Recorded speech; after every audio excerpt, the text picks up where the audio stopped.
And if you tell me I can't do something, I'm going to show you I can do it. Like, you can't tell me I can't freaking do something. They'll get like a cupcake, and then someone will lick the cupcake, and they'll be like, who wants it now? And everyone's like, no one, that's gross, whatever. And they'll say, that's what your body is like if someone takes your purity. It's so sad. It's so messed up because think about the girls that have been sexually assaulted. Like, they didn't get the choice in that. Like, I know a lot of people feel peace when they pray, but I felt like literally freedom from my mind just stopped. And it was like so great. I haven't really prayed since. So that's been good. Yeah. Can polygamy work? Like, it works with your dad. Is polygamy like a bad thing? I think, and she was off sleeping with this other guy, and then it comes out and she got excommunicated. Oh. And yeah, like even his dad has said now, like obviously he was upset, but he was like, I did the same thing to her. Like I was sleeping with someone else too. And it's because their marriage became so loveless because the other wife is so crazy. And he's just like, yeah, it is what it is. And I'm like, no, that's crazy stuff that happened to you. Like, that's wild. I'm impressed that you live by yourself. It's so clean and organized. Yeah. You got more decorations in your house than I do. Really? Yeah. That's because I did the podcast. Oh, I got that painting made for me. Okay. It's been a minute since I've done this. Has it? Yeah. Should we say a prayer first? Or? Yeah. I'm just kidding. Okay. We need your dad for that. I know.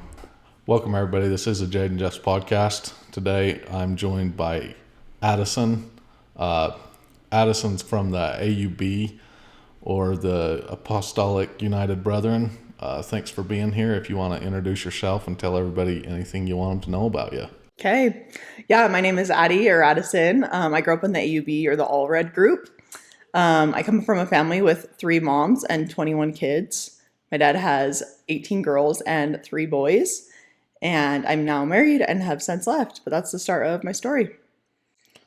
18 girls, dang. I know, really outnumbered. Oh my God. I know. That's crazy. I know, it's the best. I loved having so many sisters. Did he want more boys? I'm sure he did. Yeah, just 3. That's probably why they just kept trying, you know. Addison's kind of TikTok famous. Oh, used to be retired TikTok famous.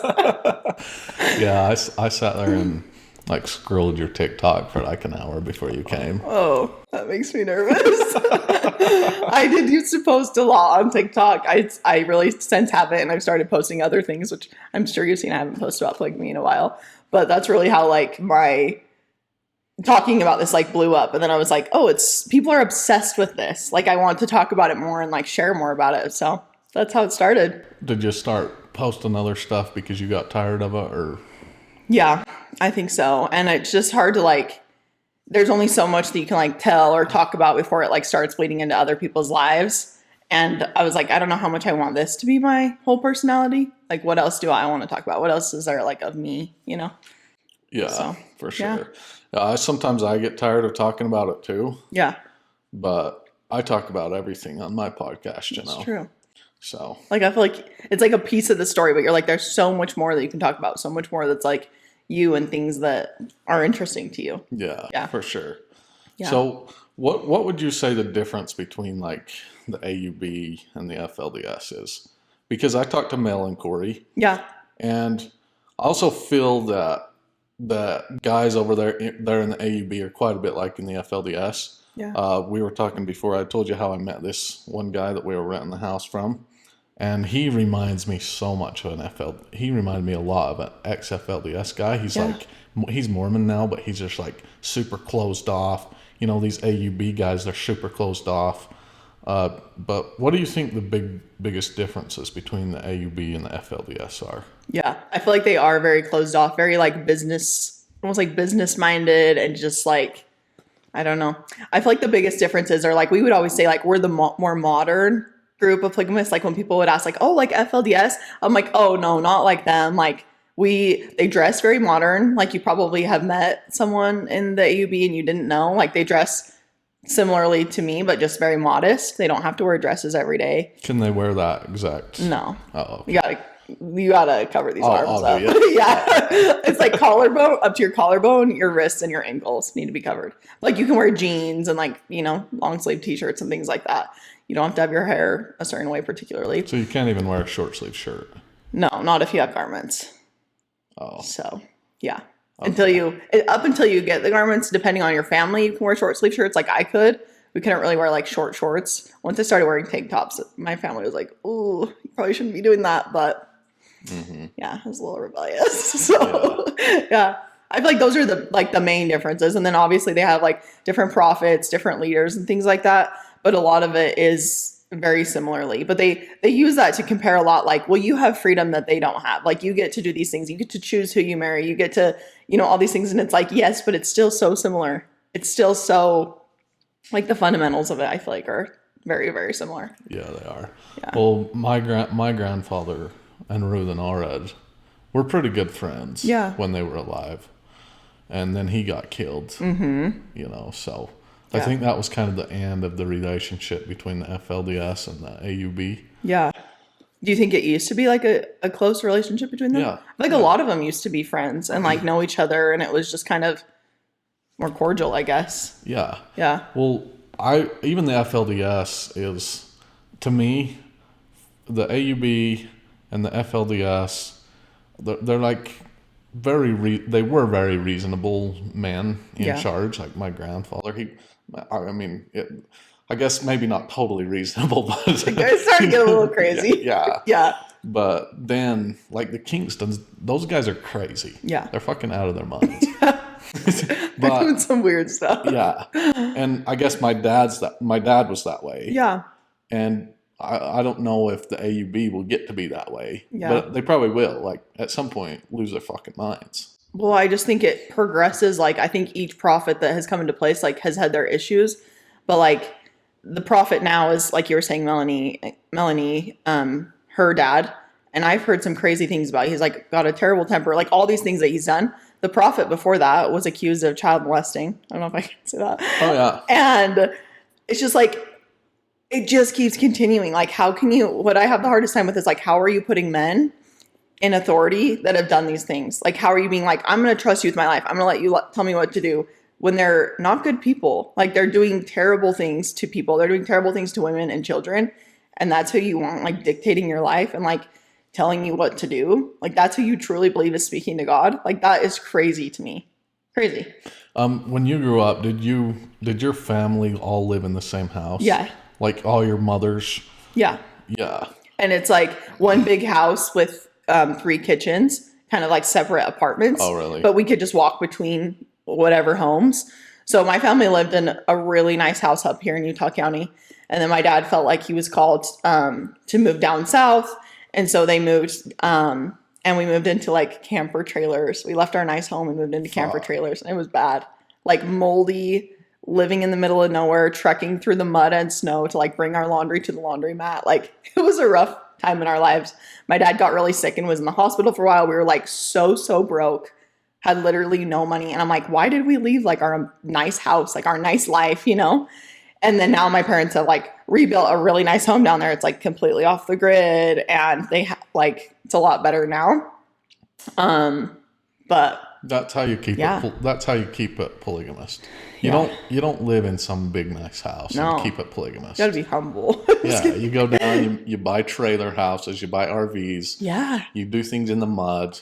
You get all the kids out there working. Like, yeah. Yep. That's how you do it. Yeah. That's the real polygamist way. That's true. Yeah. So I guess the answer to that was like, we all lived in the same home until we lived in the trailers, kind of split into different areas for a little bit. And then now their home is the same thing. It's like four apartments. My brother lives in one, and it's like it's a nice home, and like they have a lot of property, and it's cool what they've built, but it was really rough for a while there. Well, I feel like the AUB and the FLDS are a lot more the same.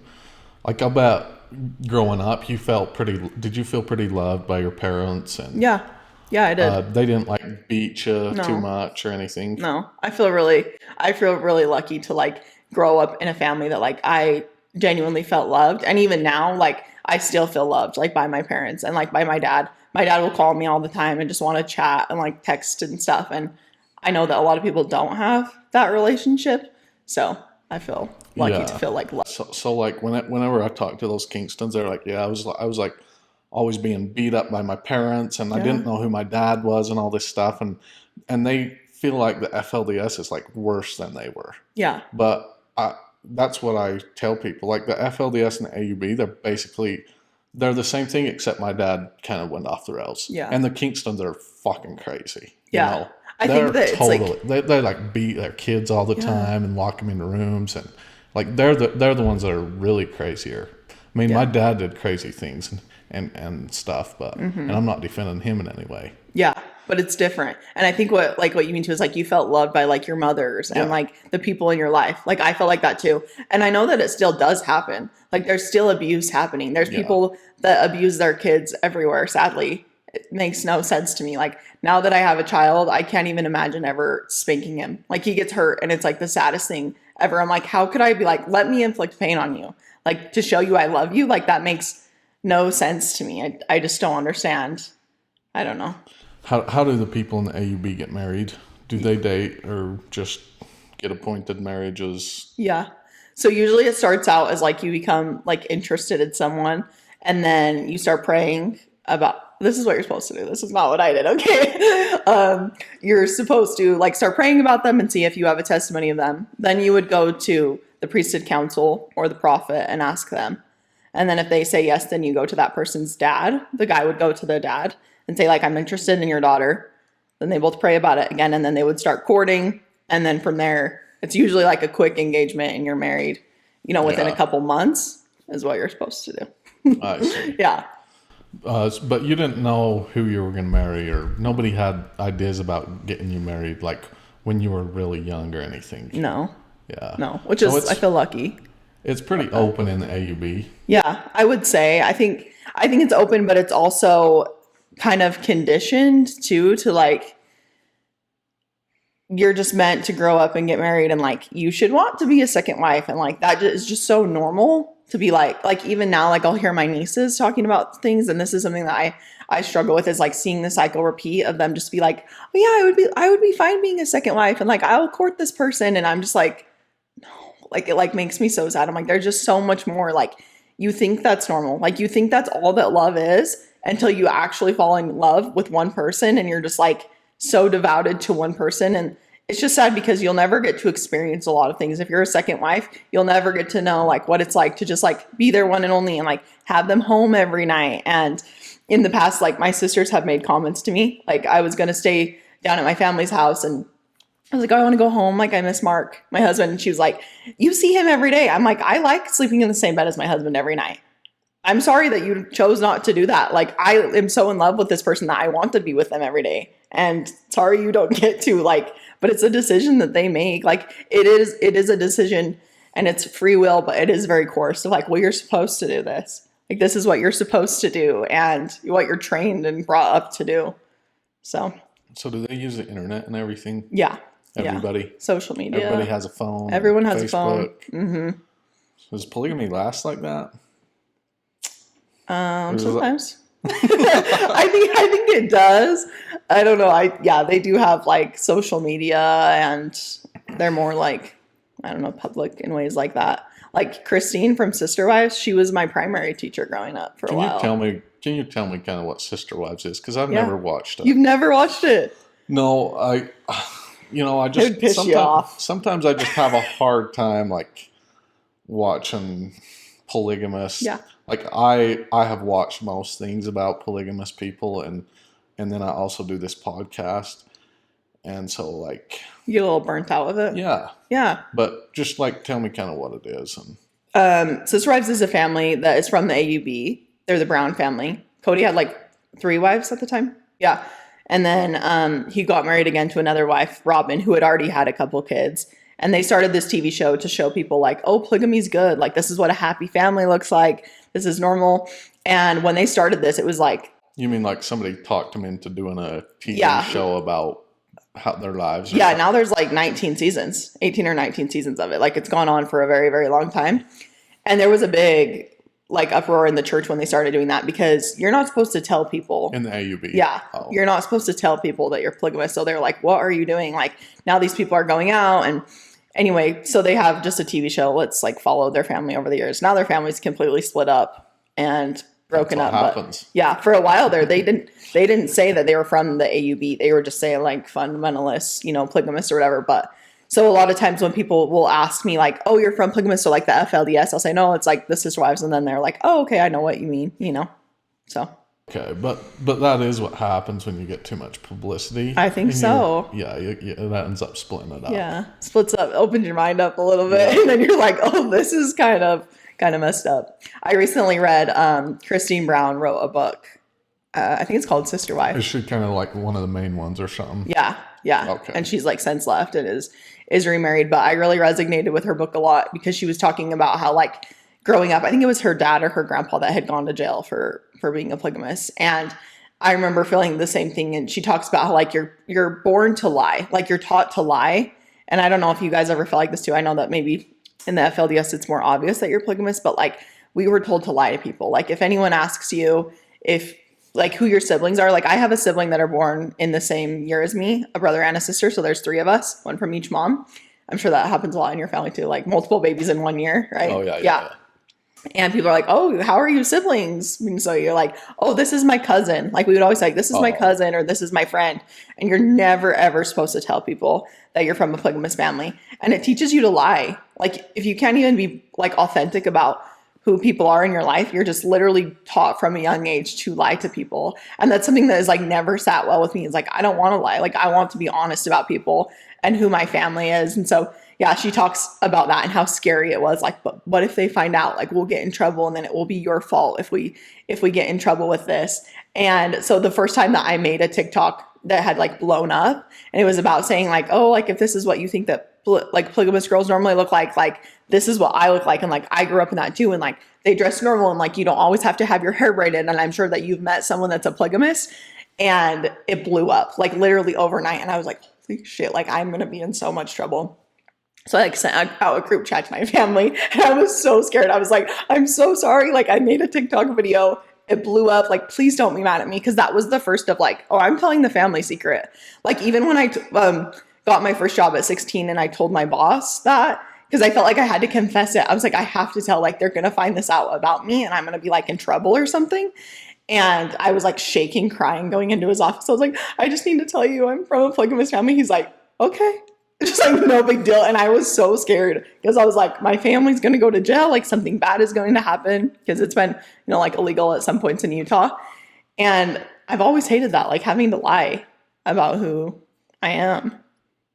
So that's because, see, this is the problem with being as open as the AUB. Yeah. Like you get to the point where you don't want to be like in there. You want to be more open. See, for me, lying was fun. Yeah. Like, we were just already so closed off from the world. Like, in our family, we didn't need to lie at all. Yeah. Right? So, most of the time, we weren't lying. But then it was like, okay, we're going to the dentist. You're going to tell him this big whopper about who your dad is or something. Yeah. And to me, that was fun. You weren't scared of it? No. See, I was so scared to lie. I'm such an honest person that I'm like, I'll go to hell. I just lied. Yeah, but I feel like if you were more closed off, where you mostly told, like, you were very open, you always told the truth. Yeah. But just going to the dentist, you lied. That's all. Yeah, it felt like a little treat to lie a little bit. Yeah. It's like you're supposed to, like, do this. Yeah. And so I feel like that's like FLDS, they get a lot of like, they have to be so good all the time that when they get the opportunity to do this to the world, it's very fun. Yeah. Like lie about this, do this crazy ass Make thing. this up. Yeah. Yeah. Fool the police right here. Yeah. Or whatever. It's like, this is fun. Dang, that's crazy. Well, I also feel like with the like AUB too, they try so hard, not necessarily to fit in, but kind of like you want to dress normal, you want to have normal jobs, all of these things so that people don't know. It's like, just cover it up. Just pretend like it's not like a thing. Don't talk about it. Don't let people know. So just blend in, Well, if a leader wanted to marry, like sometimes the leaders marry younger girls. Like maybe the leader's 40 or 50 and they're marrying somebody that's 18 or whatever. Yeah. how does that kind of happen? Because you don't seem like the type of girl that would have married one of these leaders.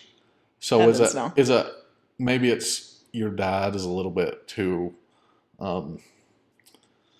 he's a little bit too open with everything? Could we say that, or am I seeing that wrong? Maybe. How does he sit in the hierarchy of the church? My dad? Is he very accepted? Is he? Yeah.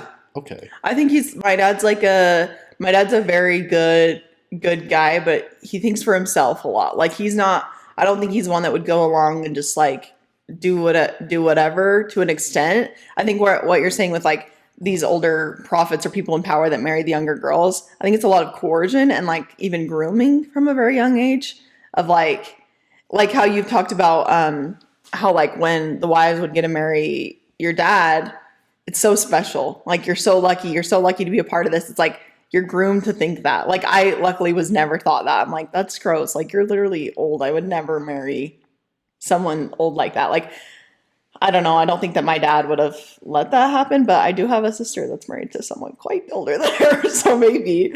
But that was kind of her own wanting to. More prominent. Yeah, I think so. Yeah. Or, I mean, is he more prominent? My dad or the guy? No. Yeah, the guy that she married. No, I don't know why she married him. Yeah. Okay. That's on her choice, but yeah. But see, is there other AUB girls that are marrying like the older leaders and stuff? Yeah. Luckily, none of them that are underage. Like they are pretty strict about that. So what's the difference between them and you? I'm just different. I'm just kidding. Okay. I'm just kidding. Yes, no. Yeah. You are different, but like no. Is it of those girls? Yeah. Like why couldn't you marry one of the leaders? As far as like why weren't you in the mindset? You know? I don't know. I think myself, like I've always felt that was wrong. Like in my own being, like I've always like, this doesn't sit right to me. I think that's something that like, I've always kind of been a questioner of like, why isn't like, I call myself even a feminist. Like, this isn't fair. I'll call out what's not fair to women. I will be like, why can the guys go do this, but I can't? Like, why could my brothers go do this stuff that I could never do? And I was always like questioning things like that to where it never sat right with me. Like I would never want to marry an older person. And also Mark and I started like liking each other when I had just turned 15. So it was very young. Mark's your husband. Mark's my husband. Okay. Yeah.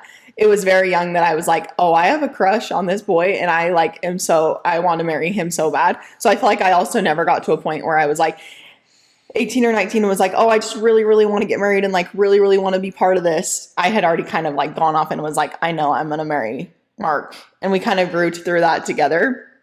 And when I was probably like 16 or 17, Mark and I were like texting a lot. Like we were allowed to text and we would only ever really see each other at like church dances. Like they have a lot of like dances and gatherings like that and youth camps. And so we would like meet up at those because we lived about an hour away. Like he lived in one community and I lived in another community. And where? Here? Yeah. Salt Lake? Yeah. Okay. Like Rocky Ridge area. There's a lot of them there. Do you know where Rocky Ridge is? I don't. Okay. It's down by Santaquin. Okay. Yeah. And so we would like meet up and see each other there. And like one day we just had a conversation and I was like, do you want to do this? Like, do you want to be a part of the group? Because like his family had just left, both of his parents. And I was like, oh, if he wants to do it, like I can make it work. But it never like, it's hard for people to understand that like, even though I was taught it and stuff, like it never sat right with me. I was like, this cannot be right. This cannot be right that this is so unfair. Like women and people are being treated like this. Like it's not fair. I don't really believe it. I don't believe in a lot of stuff, even from a young age. Like I've always been like skeptical of things. And so I just feel like I never really bought into the whole thing. And Mark, in that conversation, he was like, yeah, like I don't really think I want to be like a part of it either. But that's the thing with like a lot of people are like, oh, how did you leave? Like, how did you escape? And I think that a lot of people, especially in the AUB, like you kind of have to lay low and just like go along with it until you're like, yeah, this isn't like what I want to do. Like, and we had said like, we'll get our recommends. Cause you have to have a recommend. Do you have to do that too? Like a church recommend or like a youth recommend? Well, in the FLDS, the idea that you're not a part of the church is so stupid. Yeah. Like you just are? Yeah. Yeah. Yeah. So not like really. By default. Yeah, not really. So they would do like these interviews and you would have to answer questions, like, do you pay your tithing? Do you believe in the prophet? Do you believe in Joseph Smith? Like things like that, to see if you're worthy. Then you would get a recommend, and that would mean that you could go to like girls camp, youth camp, dances, things like that. You have to have it to get into the dances. And so we had decided, like, we don't really believe this, but this is the only time that we can get to see each other. So let's just go along with it. And we hadn't done anything to like not be worthy. So we're like, let's get our recommends one more time. We like had this talk, like just one more time, and then we'll be done. Like just enough so that we can like see each other till we're 18. So then we like went to the youth camps. We like went along with it. I don't think our family knew that we like weren't really going to be in that. It was just kind of like our little secret until we moved in together. And then my family was like, what the hell are you doing? Like that was like the moment of like, oh, Addie's gone. So that was hard for them. So tell me, it looks to me like your dad is a little bit bad at like keeping the cult mindset in you. Yeah. Just a little bit. I think that is something. And that's a good thing, but I'm just saying. Yeah, it is. Because my family is like, it wasn't so ingrained in us and so like fundamentalist or like, what's the word? Orthodox, of just like very, very strict. Like I feel like my family did have more open mindset and like more, like obviously it's like their core belief, but it wasn't like this super duper strict thing. Like I have always thought for myself, and like my parents would say that too, like, oh, we want you to have free agency. Obviously they want me to choose what they're choosing, but like they would say that too. So I do think that it made that easier of like. Well, like you talk about hanging out with your husband. Yeah. Back when you were 15. Yeah. Like it was kind of normal. Mm-hmm. It was. And my family knew him. So it was just like, oh yeah, he can come like hang out, or like I would see him at you things. Like it wasn't a huge. So if you were deal. with a boy, that was fine. Yeah. As long as we didn't do anything. Just hanging out. Yeah. Yeah.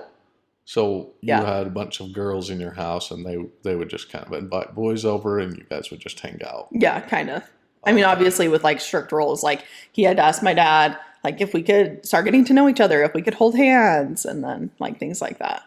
But my dad always really liked Mark, so he was like, sure, yeah, all right, go for it. So yeah. Yeah. Okay. So a little bit of a normal lifestyle. Yeah. A little bit. So yeah, more normal. What about the other families in the AUB? Are they the same way? Some of them are, yeah. Some of them, like, so like Mark went to high school. Mark had like a pretty normal upbringing in his family. And that's the thing with the AUB, is that like a lot of people do. Like they go to school and they have normal lives, and some of them go to college, and some of them are way, way, way more strict with their kids. It's kind of like a spectrum of it. Like I never went to school a day in my life. I never went to school. I was always like homeschooled. And I feel like that has like set me back in a lot of ways of like lacking education and things. But then like Mark grew up in the same church, and he like went to high school and lived like a normal life and played sports. And so each family's kind of different, but then there's families that are like way, way more strict than my family was. So it's kind of family to family standard. I got scammed in not playing sports. I know. Man. Totally scammed. What would you have played? Fuck that. I probably would have played football when I was younger. Yeah. You know, at least started. Yeah. Well, something. Yeah. I did dance on the high school drill team for like 2 years. And my mom, I don't think she really liked that I wanted to do that. She was just worried about like the influence of the girls, because I had danced a little bit, and the high school was a really small high school. They were like, if you can prove that you're like doing school at home, then we'll let you dance and you can try out. And I made the team. So my mom would make up these like report cards for me saying that I was doing school. I was working a full-time job. Well, why was she worried that of the influence? Because you were already, if you can hang out with a boy, yeah. Like what's wrong with the influence? Like what influence? Of dancers? Yeah. Oh, that they're rebellious and they're maybe like sluts or something. And she didn't want me around them. You mean like they're fucking? I don't know. No, like kissing. They're kissing. I don't know. Oh, okay. So this is kind of a weird question. Yeah. But see, I don't know usually how these children in the world act. Usually. Yeah. So when they're like, what is it, 10 or something? Is that when they first learn, like in the public school, they first teach them about like sex education? I think so, yeah. They're around 10. I think it's about that age. And like puberty, they teach them about puberty and like your body, taboo things, you know? Yeah. Yeah. So what I'm wondering is when do these kids like start fucking? I don't know. I think it's different in Utah too. Like with, you know, well, actually, maybe it's not different because there's purity culture, but then they have the loopholes of like, well, you can do this, you can make out, you can soak, you can do all these other things, but like you can't. I don't know. I don't know what's normal. And I think that my mom just thought that like anything outside of this is like a bad influence. Like if I'm not going to let you go to the school because it's a bad influence, I don't want you around these girls that would be a bad influence too. But then, yeah, like Mark went to high school and it was no big deal. So But I don't know what's normal. But like, I wonder if you're in the Mormon church and you're just going to public school, Yeah. and you end up like really getting into it with somebody when you're 14 or 15. Yeah. Do you think that's pretty normal? I don't think it's normal, but I think it happens. I think, yeah, like I have a friend that grew up here and like she got pregnant when she had just turned 16. Like it happens. And I think even more like casually like kissing or like making out, like that would never happen where I grew up. Like, oh, just go kiss a boy at a school dance or like wherever. Like that would be crazy to do that. So you weren't kissing, Mark? We were kissing. Not for a while though. Not until we were a little older. But we didn't wait to kiss. Like a lot of them will wait till you're engaged or married to kiss. But yeah, I've been together for a long time. But probably in these public schools, once they go through sex education, yeah, then probably from that time forward, they're like doing all these little maybe half-jacked relationships, yeah, sort of. Like, maybe. Oh, this is my girlfriend now. But then you have to stay pure if you're in the LDS church, and you're going to be shamed, especially if you're a woman. Then you're just taught you're basically nothing after.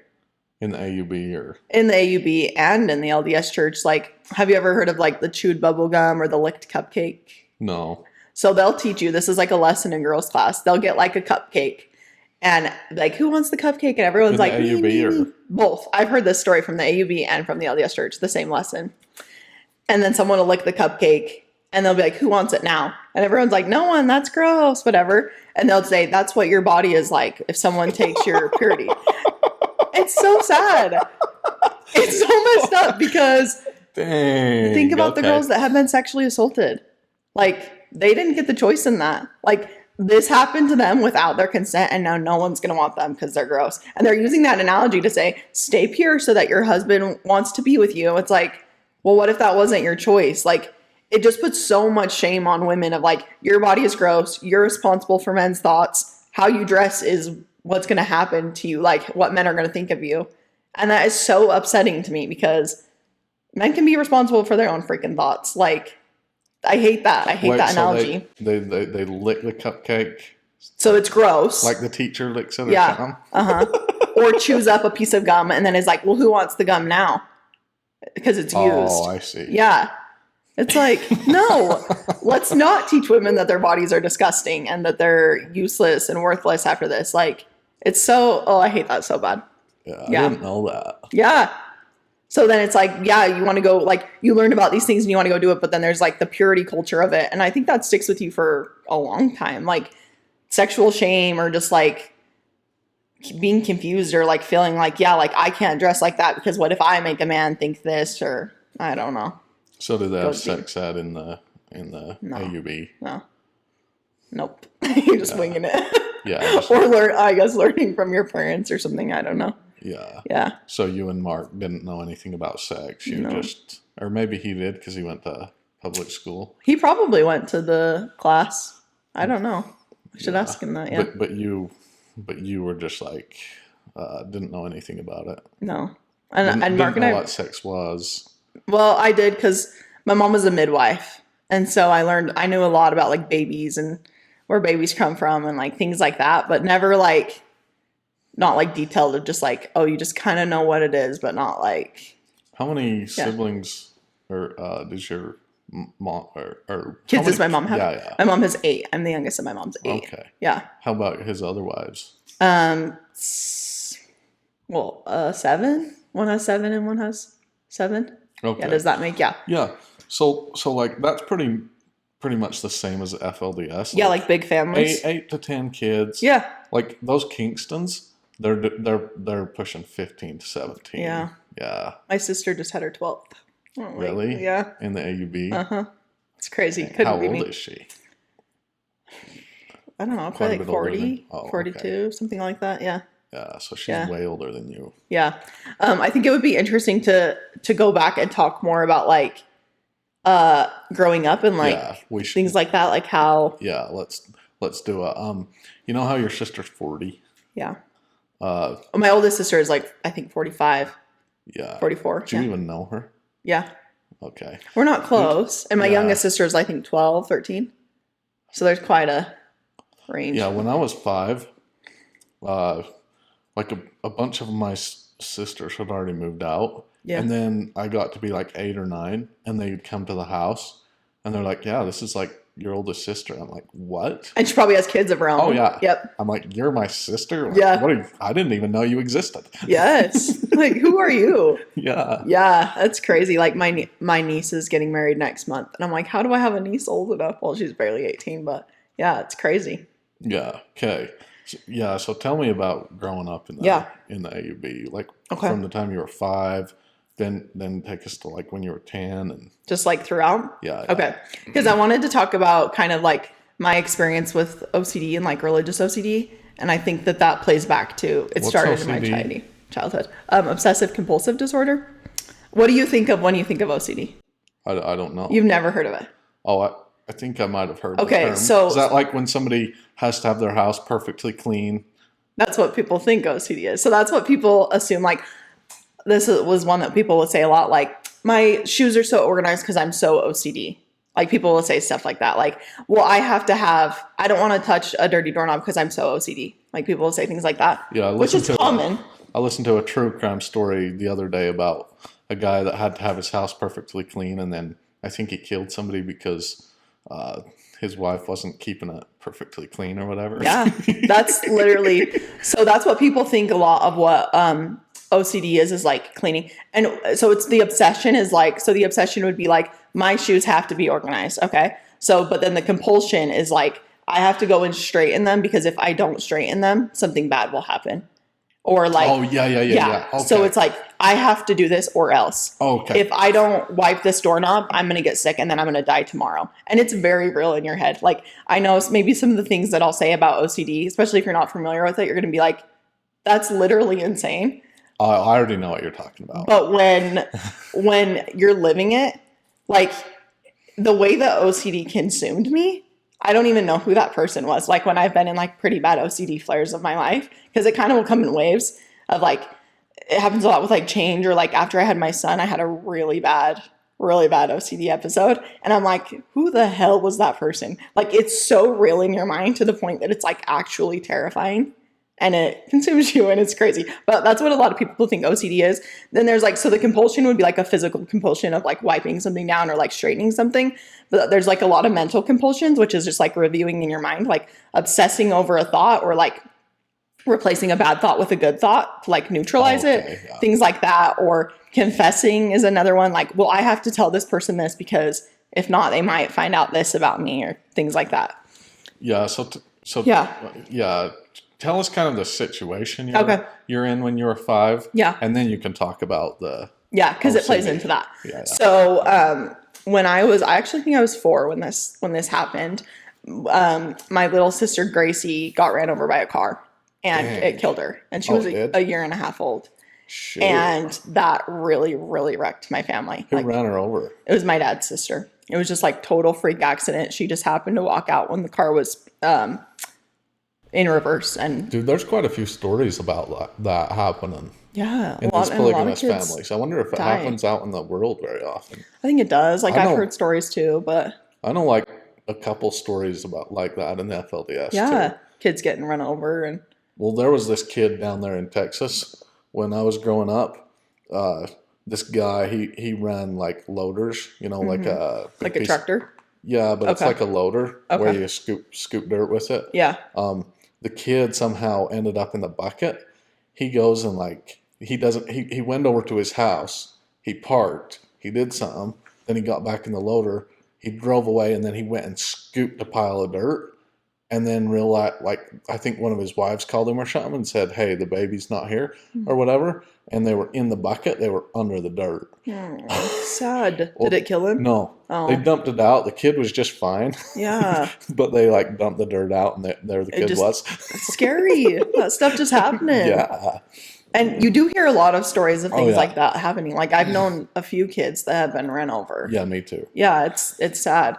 So, my little sister, Gracie, got ran over and it killed her, and that, wrecked our family. I was only, I think, 4, maybe almost 5 at the time. But I remember every single detail about that day.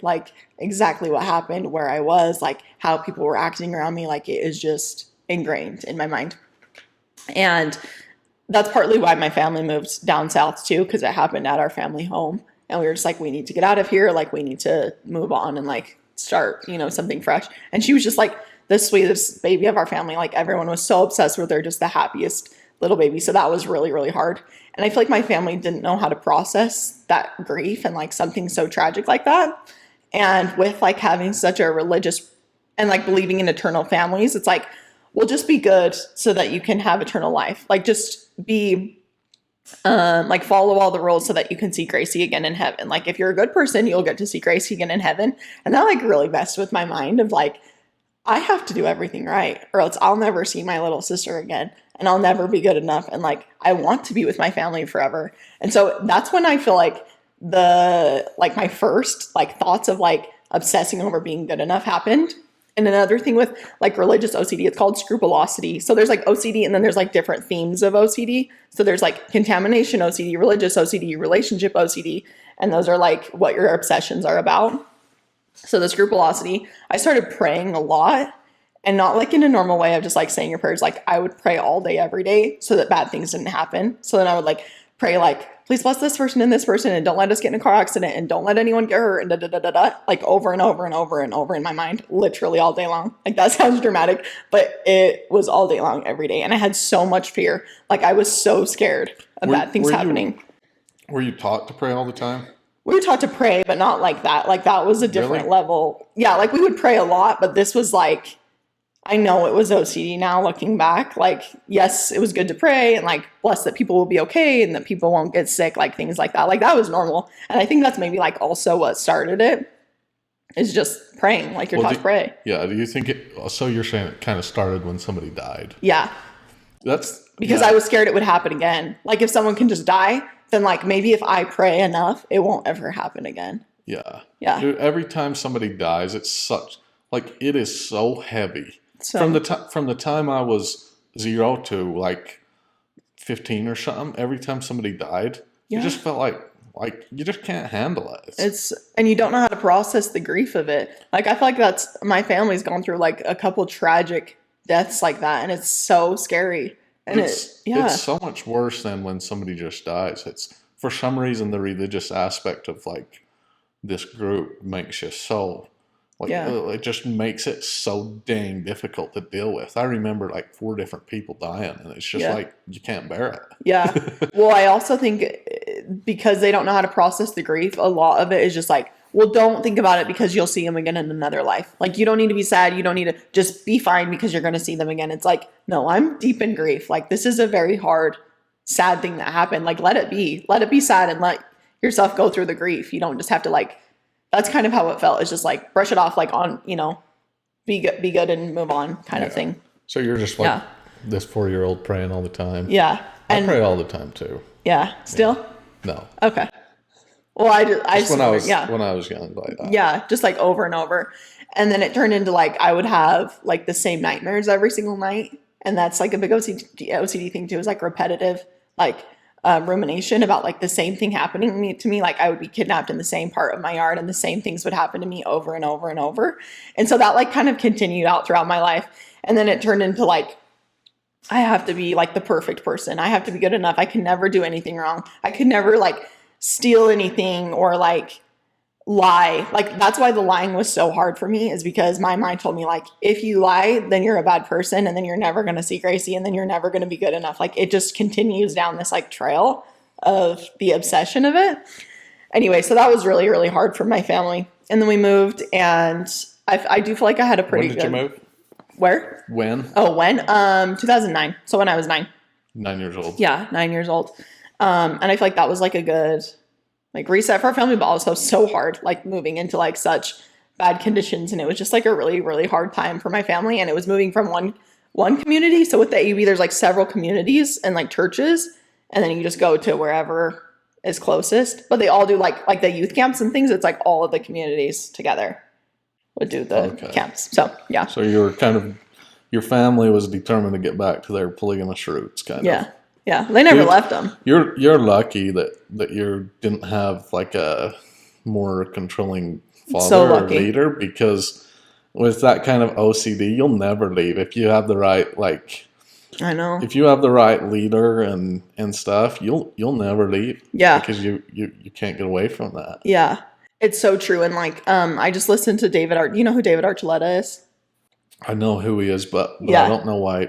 Why is he? I saw him on a bunch of polygamous Mormon podcasts, but what is he, a singer or something? Yeah, so he went on American Idol, which is like a singing competition show. Took second place, but his big thing was that he grew up Mormon. So then people would be like, this is the Mormon celebrity. And like, he's a very good singer. Anyway, he just wrote a book and like came out as gay and told his story. And he talks a lot about like OCD in there too. And when he went to a therapist and she was like, I think you have this religious OCD and you're telling me these things about like, you have to follow every rule. You have to be good enough. You have to do all this. And he's like, that's what I'm supposed to do.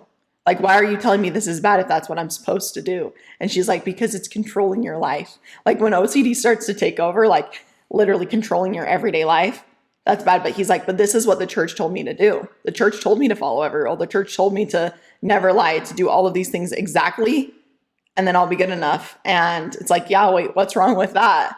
What's wrong with doing everything right? And it's like, because it's not who you are. Like it's letting that control. Anyway, his book was really good too. So when you're 9, you moved down. Where is it, like by Colorado City? Or? No, like down by like Manti, Ephraim area. Oh, okay. Like Sanpete County, yeah. So there's already a group of all Redites down there. Yeah. And you just like bought some land down there and they built a house down there. Yeah. You bought some land and they moved into trailer houses. Trailers. Mm-hmm. Yep. And I'll never get over how trailer houses remind me of polygamists. So much. And you pack so many kids in there. Yeah. Oh, those were rough times. It's either Mexicans or polygamists. Yeah. It's a good, cheap place to live. Anyway, and yeah, I feel like I like had a good childhood in a lot of ways. I think that my family did go through a lot of like really tragic and hard things like that played into it. When did the next person die? Like, I don't have any living grandparents, so they've all died. Yeah. And then a couple of years ago, my nephew died in a 4-wheeler accident too, and that just brought that all back. So that was hard too. Yeah. Okay, keep telling me about when you moved, and then you were 9. Yeah. We moved, different community, kind of different like group of people to be around, just different kind of polygamists. Like there's like the polygamist up here that's like a very close group, and then you move and it's like different people down there. I'm like trying to think of like if anything really crazy happened during those times of living there. So when you're living in those communities, is the men pretty close to each other? Like, are they gathering around talking about the gospel once in a while? Yeah. So there's like church, Sunday school. On Sundays, there's priesthood meeting in the morning, then primary or Sunday school, and then church. And then on Wednesdays, there's girls class. So that's like all the young girls that get together. And then I think on Thursdays or another day of the week, there's primary, which is like the young kids. So it's like throughout the entire week, you're gathering. And then usually like a social event on the weekends. It's like a dance or something like that. So it's all week long that you're gathering with people. And I felt like those were very like, in a way, like transformative years of my life of like, you know, you're learning about like girls class and what it's going to be like to grow up and be a wife and like a mother and, things like that. But that's also when I started being like, I don't know if I want to do this. Like things just didn't align with me of like, I don't want to teach my kids this kind of stuff. I don't want to like, I want to be with Mark and not share him. Like, I don't want to have sister wives. Well, where's your religious OCD? During all of that? Yeah. Just being good enough. Like being so scared that I did something wrong. Like, why didn't you want to be a polygamist though? I did because it was the right thing to do, but I didn't because I only wanted to be with Mark. Okay, when did the religious OCD kind of let go? To the degree that you left, you know? Yeah. Or to the degree like you're 15. Yeah. Now you said you're gonna leave, but yeah. Are you not still praying all the time in your head? I am. I am, and But then why don't you want to be a polygamist? Then why wasn't I good enough? Is that what you're saying? Just kidding. No, I see what you're saying. I feel like that's when I kind of like, so with my OCD, it's come in like flares of like, it will be really bad and then it's better, and then it will be really bad again and then it gets better. So this is when it was better. Okay, I was doing okay at this time. And what I thought at the time, it was just anxiety. I had not been diagnosed with OCD yet. Like, I didn't think anything was wrong with this, but it was a lot of like being good enough. There was a guy that I ended up kissing, which was like a big no-no. He was also like 4 or 5 years older than me, and kind of just convinced me like, oh, I have a crush on you. Like, let's go sneak out. He would ask me to sneak out all the time, which I never did because I was a good girl. I was like, I will never do that with you. And then he like convinced me to kiss him. And I remember being like, I'm going to hell. Like, I am such a bad person. People are going to find out that I'm a bad person. People are going to make stuff up about me that isn't true because he had convinced me to kiss him. And obviously, like, I wasn't like, I'm not saying like, oh, it was all his fault, but okay, you're like 4 or 5 years older than me. Yeah. And I didn't even know, like, I was just like, oh, this boy likes me. Like, okay. And that was a big deal. Like, I got in a lot of trouble with my family for doing that. Anyway, so then Mark and I meet each other. We decide that we don't really want to be a part of it anymore. And we were just like, we'll just lay low. Like, we'll lay low until we decide that we like want to leave. I moved in with my sister, and then Mark and I moved in together. And that's when my family was like really, really upset. Like, they had no idea we were going to do that. I was homeless, living out of my car and sleeping at my cousin's house because my sister had moved, but I had a job up here. And so my cousin was like, you can come sleep at my house. And so I just had all my clothes, everything I owned in my car, and I would sleep at her house and go to work every day and school. I was going to school to be a dental assistant. And then Mark and I were like, let's just get a place together. Like, we both need a place to live. Like, no big deal, whatever. My family was so pissed. They were so mad, which I get. Like, we were very young. I get they did not know that we were going to do this. Like, they thought we were going to church, like being good kids. And then next thing you know, we're moving in together, which is like very bad. So they were very, very upset and felt like we like betrayed them, I think, in a lot of ways, of like almost maybe like we blindsided them by that, even though it was kind of our plan all along. So during this time, like, I think my OCD was better and I wanted to be more like Christian values. Like, I was still praying a lot and like believing in God and like reading my scriptures and things like that. And then I remember, I don't know what time this was, but I remember it became so obsessive to me of like praying and being worried about being a good person. Because I feel like you work so hard to be like, quote unquote, a good person. And then to do these things that, like, I got a tattoo. That was very bad. I had moved in with someone. This is when I was like 19.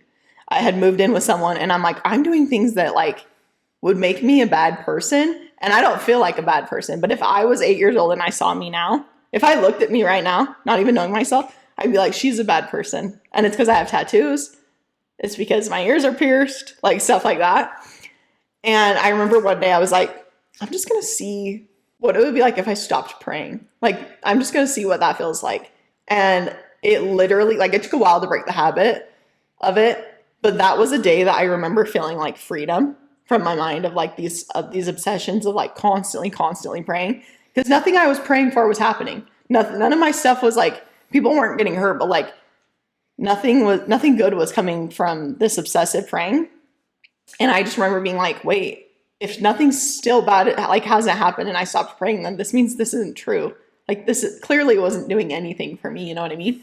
And so I just stopped. And it literally felt like my mind went quiet for the first time ever. It was just like peace came over me. And I was like, that's like the opposite of what people say. I know a lot of people feel peace when they pray, but I felt like literally freedom from my mind. Just stopped. And it was like so great. I haven't really prayed since. So that's been good. But yeah. Okay. Yeah. So the thing that's confusing to me is how you got basically out with all your praying going on. Right? Well, I just wanted to be like a Christian. I thought maybe. It sounds to me like you were making a lot of justifications through that time. Yeah, for sure. But I also felt like I was in survival mode. I mean, I was kind of homeless. Like, I needed a place to go. I knew my family would be upset, but at what point, like, what's the way to break that to them? How else was I supposed to tell them, hey, I don't want to be a part of this church? Like, I didn't know how to do it. And so I just did it that way. And it was a lot of justifying, like, I know you're going to be mad at me and I'm still going to do this. And I remember my dad was very upset and he like called Mark, and I told my parents on a Thursday. We were moving in on Saturday, and he was like, I want you two guys to get married first. You need to be married before you move together. I was like, you want me to get married tomorrow? Literally on Friday, you want me to get married? I'm not going to do that. And they were so upset. And I had a sister that had been with a boyfriend before she got married, and I just called her sobbing. And she was like, you need to set a boundary, and you need to say, I'll talk to you when you want to talk. I'm not going to let you just yell at me and tell me that I'm wrong. But when you're here for like a relationship, I'll be here. And so I had said that, and it was really hard. It was a very lonely time for us. We were also like broke as a joke, could barely pay our rent at the time. We made it work every single month. But yeah, it was a lot of justifying, and it was really lonely, and it was really scary. How many of your sisters have left? Half of my siblings have. Okay. Almost exactly half. Yeah. Yeah. So what's in your mind when you're that age and you're praying all the time? You're being this good person. Yeah. But you're also not going to be a part of this religion. Like, yeah. Like why? Well, that's what's weird is that all of a sudden when I started doing these things, like I got a tattoo, I started living life a little, I still felt like a good person. And I was like, why do I not feel like all this overnight I'm going to hell if that's what I've been told my whole life? Like, if you're going to do this, if you're going to get a tattoo, if you're going to drink, if you're going to be with someone before you're married, like those are all bad things. Why don't I feel like, why hasn't something bad happened to me yet? You know what I mean? Like, isn't that what's supposed to happen? And it hadn't yet. But it was a very, very hard time in my life. Like, I don't think it was easy at all. I just think it was like a weird time of like feeling like all of a sudden you lost everything. Like, friends were treating us very differently. Our family was treating us very differently over just like choices that we had made. And I think that's when they realized like, oh, Addie's not gonna like be a part of this, especially when I got my tattoo, because then that was like no turning back.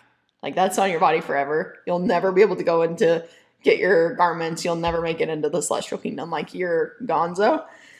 And yeah, I don't know if that you're kind of telling the story. You're telling the story in a way that like the viewer is having a hard time comprehending what's going on. Yeah. The thing that help me know how to answer that. Like, what do you mean? Yeah, the thing that's bothering me so much about the story. Okay, I see a lot of FLDS people. Yeah. Their dad hasn't been telling them what to do for a long time. They really want to be a part of the FLDS still. Yeah. In their minds, they're a part of it. Well, they're starting to do these things that they know dad wouldn't want them to do. Mm-hmm. But he's not right there to be like, hey, don't do that. Yeah. And so they justify it in their minds. And they do this to such an extent. Like, this is Sam Bateman, right? This is how that happened with Sam Bateman. He justifies what he's doing. He does it and does it. Nobody's there to stop him for a long time until it gets to what he did. Yeah. Right?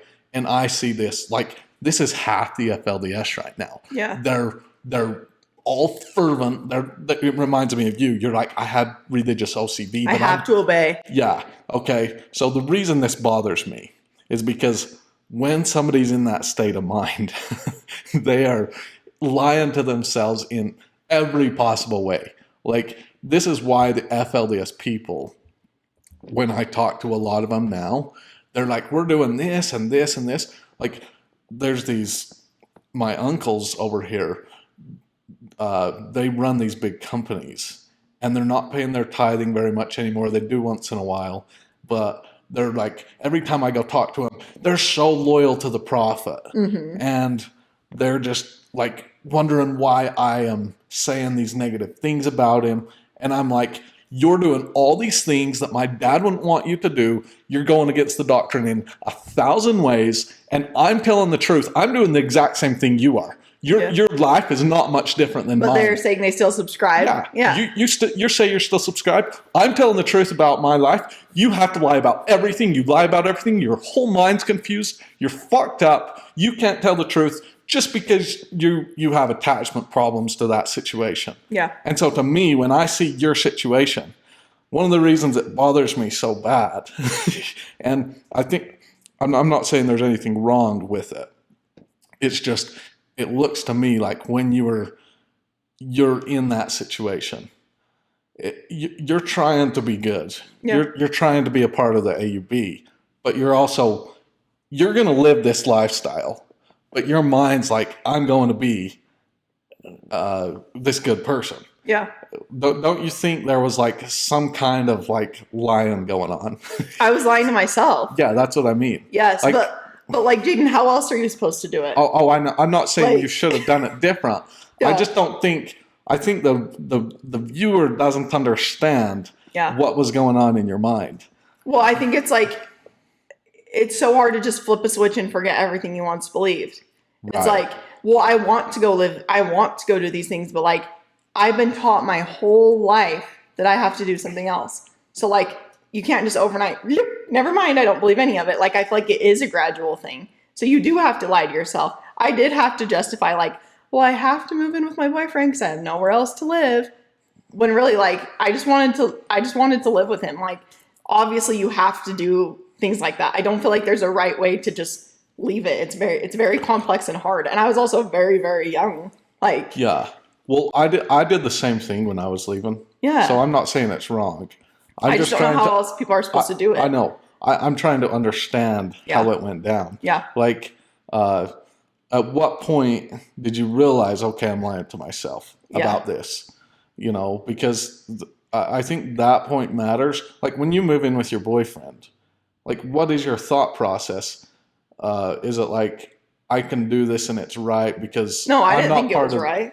Okay. No, I just don't think that I didn't subscribe to the beliefs anymore. I was just like I still cared so much about the relationship with my family that I was like, I don't want to say something that's going to upset them. I'm just going to live my life. I hadn't done anything crazy yet. And so then I was like, once I moved in with him, I was just like, okay, like, that's it. Like, how else do I break to them that I'm not going to be in this church? Like, I don't know how else to tell you this. So this is how I'm going to rip the Band-Aid off, I guess. And then at that point, I didn't believe anything else in the AUB. I had left at that point. And I feel like a lot of times when you have that freedom of just like, I'm going to go do whatever I want. Like, we see this happen all the time where people like get into drugs or drinking or get tattoos, like all these things. It's like the pendulum swings both ways. Like, where do you want to fall in the middle of it? Maybe you go try some stuff and then you end up back somewhere in the middle. But I'm never going to go back to the AUB beliefs. Like, I never believed those even from when I was, like, I started questioning things when I was a young kid. And so I don't think it was ever like justifying, like, I'm doing this and I still believe in the AUB. I didn't. Okay. I didn't believe in it. I didn't believe that he was the prophet. I wasn't saying like, oh yeah, I'm going to go do this stuff, but like, I'm following the rules. I knew I wasn't following the rules. Okay. Yeah. Yeah. Yeah. Okay. I was just like, because I know it is confusing. But I don't think there's a right way to believe it. I'm just trying to understand like the mindset that makes people do what they do. Yeah. Because I think they don't know how to leave. Like, you leave your community, it's freaking lonely. A lot of times you leave maybe a job that you had if you worked for the group or something like that. That's what they call it. A lot of times it's the group, like the all-red group. And your family is going to start treating you differently. Like, what are you supposed to do? You literally have to figure it out one day at a time and figure out what to do with your life. Okay, so when you're 15, are you ever thinking about going back? No, not after Mark and I talked about it. We knew literally from that day. We were like, we don't want to do this. I don't want to raise my kids in this. I don't want to teach my kids that. I don't want to teach my kids that they have to do this and this and this to be worthy of love. I don't want to teach my kids to hate other people because of the color of their skin, because of who they choose to love, because of what they believe.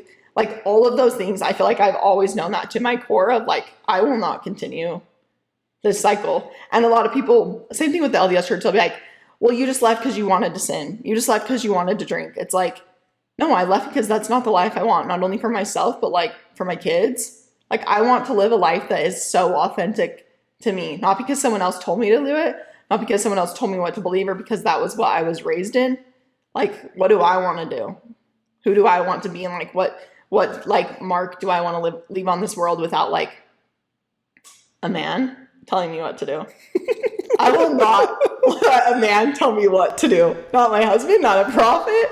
I am like the governor of my own decisions. And like, my own things that happen. You know what I mean? Yeah. The only reason I was laughing so hard because when you said, "What mark do I want to leave on this world?" I just You thought of Mark? yeah. I'll take him out of this world with me. Do you believe in God at all, or? I don't know what I believe. I think it's something I've been thinking about a lot lately. I don't think it's really something. I believe that like Christ maybe was on this earth, but like none of that resonates with me. Like none of like believing in like a man in the sky. That like I was thinking about that a lot on Easter, like the resurrection and things, and I am reserving the right to change my mind on this. Like maybe down the road I'll find something that that I changed my mind on. But right now, like nothing really resonates with me. Like if God died for our sins, like how are you just forgiven? But like you have to go to prison for things that you do on this earth. Like it just, I don't know. It doesn't quite make sense to me. Yeah. But yeah. When you were growing up in the AUB, how strict are sexual relations Really strict. Between like your brothers and? Because you're saying it was pretty normal for like you to hang out with Mark. Yeah.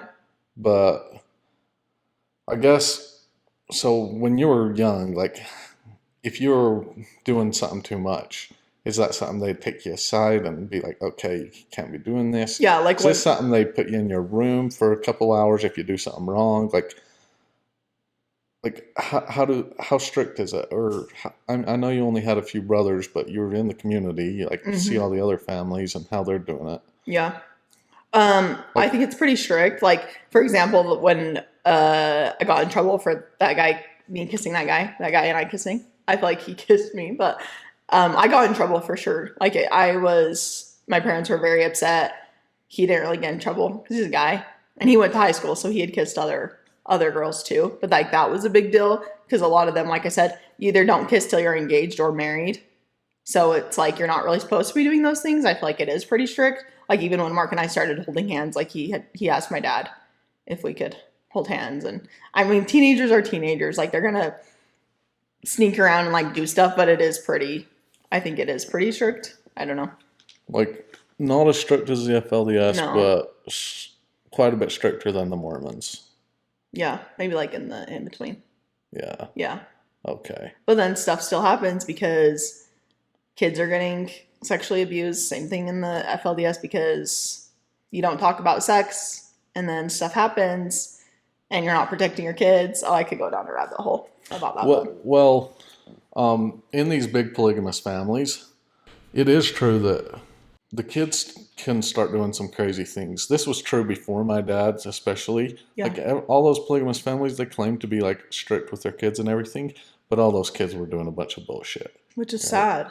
You know? And so is that kind of how it was in the AUB? Like, I think the bigger the family, the worse it is. I think in a lot of ways, yeah. I feel super fortunate that I didn't experience anything like that, but I know people that has happened to. And I think it does happen. And I think a lot of it is like, yes, huge families. There's so many kids. You don't talk about sex. But then your body naturally has things and it's like, okay, well, how about let's teach our kids consent? Let's teach our kids what their body parts are and like talk to them about these things and like how to protect yourself and like how to say no, how to ask someone like if you can touch their body, like things like that. Like none of that gets talked about. So then shit like this happens. People get taken advantage of. And yeah, like you said, it happened before. Does your dad kind of not totally believe in the AUB? Because how do you have such a good relationship with him or your mom or whatever? I don't know. And they don't like, do they not totally believe? Are they like lying to themselves a little about it? Like, I don't know. I could ask them. I would love to know if they totally believe in it. I don't know if they do or not. I think it's hard when you're so far into it, so many years, so many things. And I try to give my parents a lot of like grace and empathy because it's all they've ever known. Yeah. They were born into it too. Like it's hard to break that cycle. And like my parents both had very, very hard abusive childhoods. And I try to just give them grace of like, obviously they're not perfect, but they're better than what they had. And this is all that they've ever known. So I don't know. Although like I stepped away from it, I can't expect them to realize that too. I don't know if they ever will. I kind of feel like I feel the same way a lot of times about my parents, only if I try to give my dad any grace, I get a lot of hate. So. Yeah. And that's understandable. You give your mom some grace. Oh, Yeah. My mom deserves a lot of grace. That's cool. But I'm sure she's great. Because you have to realize, like, she went through a lot of things too. She had a lot of hard things happen to her, I'm sure. Yeah, and she was really in love with Dad for a time. So yeah. Were your parents in love? Yeah, I think they are. My mom's the first wife, and I think that they had a normal love story when they fell in love. Are you cooler because your mom's the first wife? Maybe. I don't know. That's the theory. That's what they say. Just kidding. Okay, but you remember the dynamic, like you're the first wife's kids. Are they more special? Kind of. Are they more special? I don't know. The hard thing though is that my mom has always worked. She's always made money. She's always been very independent. She does her own thing. The other wives rely on my dad a lot more. So, while my mom is the first wife like that, she also is just like, I'm going to do my thing. I make the money. I'm the boss. I will live my life. And she doesn't always need my dad. And I think sometimes my dad wishes that she did more. What about the other wives? Like, how does your dad split his time, or do you not even know? No, I know. He just rotates nights. Really? Yeah. Just every night. Yeah. Rotates. Rotating through. Yeah. That's how it's always been. Do you think the other wives feel as loved? Yeah, I think they do. I think that their relationship is different. Do you know what's interesting is that in the AUB, there is hardly any families that are still together. Like that all the wives are still with the husband that started like that. There's always a wife that leaves or a husband that leaves all of his wives or things like that. My dad is one of the only people I know that still has all of his wives. Really? Yeah. That's because they use the internet and all this stuff. I guess they're just independent thinkers. My dad would say that. Oh, yeah. Yeah. My dad's a really good guy. I like him a lot. And I feel very lucky to have a good relationship with him. And like, obviously we've had points where I know that I've disappointed them and that we disagree on things, but something I always come back to is like the relationship is the most important to me. Like I will put differences aside and like choose to love you and like choose to love the people in my family despite having differences, obviously with like boundaries in place and like mutual respect and things like that. But the most important thing to me is loving them. And that like, even though over and over and over, if I'm not like worthy or if they don't think I'm a good enough person or if I'm not doing the right thing, like I will continue to show them love. And especially now with my nieces and nephews, like that's the most important thing to me. Even if you're going home and being told I'm not a good person, I'm doing something wrong, like even if you're hearing all those things about me, I want to show you that I love you and I want to show you that I care about you, because that's what's the most important thing to me. That's all that we know that we have on this earth is like each other. So that's all that matters. Yeah. Yeah. Can polygamy work? Like it works with your dad. Is polygamy like a bad thing? I think I don't know if it can work. I've seen maybe. I don't even know if it works in my family. I mean, obviously they're still together. But like, is that the best dynamic? I don't know. I've seen it blow up so many families that I can't say that it works. I think that maybe polygamy or polyamory or something without religion is probably a little better. A little. Yeah. I don't know. Dude, I'm trying to decide what to think about polygamy. Like, my sisters, a bunch of them live polygamy now. They're all married in polygamy. Still following your dad? No. Oh. They went and joined the Bardos. Yeah. Yeah. They're married into a bunch of the Bardo families. Yeah. It's it's bullshit. It's such a complex, like, it's hard because I love my family, but I don't know if maybe that's the healthiest thing. Like, but they're so far into it now. And like, it's hard to see the cycle repeat and like seeing people continue to be hurt. Like I was talking to one of my sisters about that, and I'm just like, if this has hurt you so bad and hurt your relationship so bad, how can you want that for your daughters? How can you want them to go through that? Like, it just doesn't make sense to me. I just don't think most of your sisters live polygamy or a bunch of them? It's like half. Oh, okay. Yeah, half of them do, half of them don't. Yeah. Well, yeah. When I think about my brother living polygamy, like one of my brothers live in polygamy. Yeah. Not really the ones that are still in the FLDS, but maybe the ones that have left. I think, like, dude, don't do that, or I'm gonna fucking... Like, don't repeat that. Yeah. Yeah. Yeah, but what I was trying to figure out is if that was just, like, jealousy in me, or if I'm genuinely, like, don't like it. Yeah. Or am I just like, no, you can't do that. Like, we're not doing that. You can't do that. You know what I'm saying? Well, I think it's hard to see, like, it just continuing. You're just like, no, like, why do you want this? Like, why are you continuing that when you've seen how much hurt it can cause? And I think also, like, what I see is, like, do you know what it's like to just have a relationship with someone that just loves you and just, like, you just are a normal family that just has kids and, like, you're together and you don't have to worry about, like, splitting your time, or I don't know. I just am like, don't you want that? Like, don't you want something else? I don't know. Yeah, you're really in love, aren't you? Sure am. Yeah. I just feel genuinely so lucky, like, to have someone that just, like, loves me and has never tried to, especially growing up in such a patriarchal system of just, like, the men are in charge and you follow the man. Like, I have never felt less than Mark ever. Like, maybe it's because I'm all feminist and, like, you'll listen to me because it's not fair to women, but, like, he respects that. He wants so much from me. He wants me to, like, follow my dreams and do all these things. And it's just, I know that's rare. And that's rare from, like, where we come from.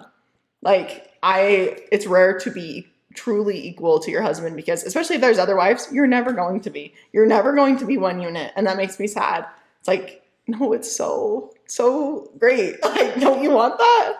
I don't know.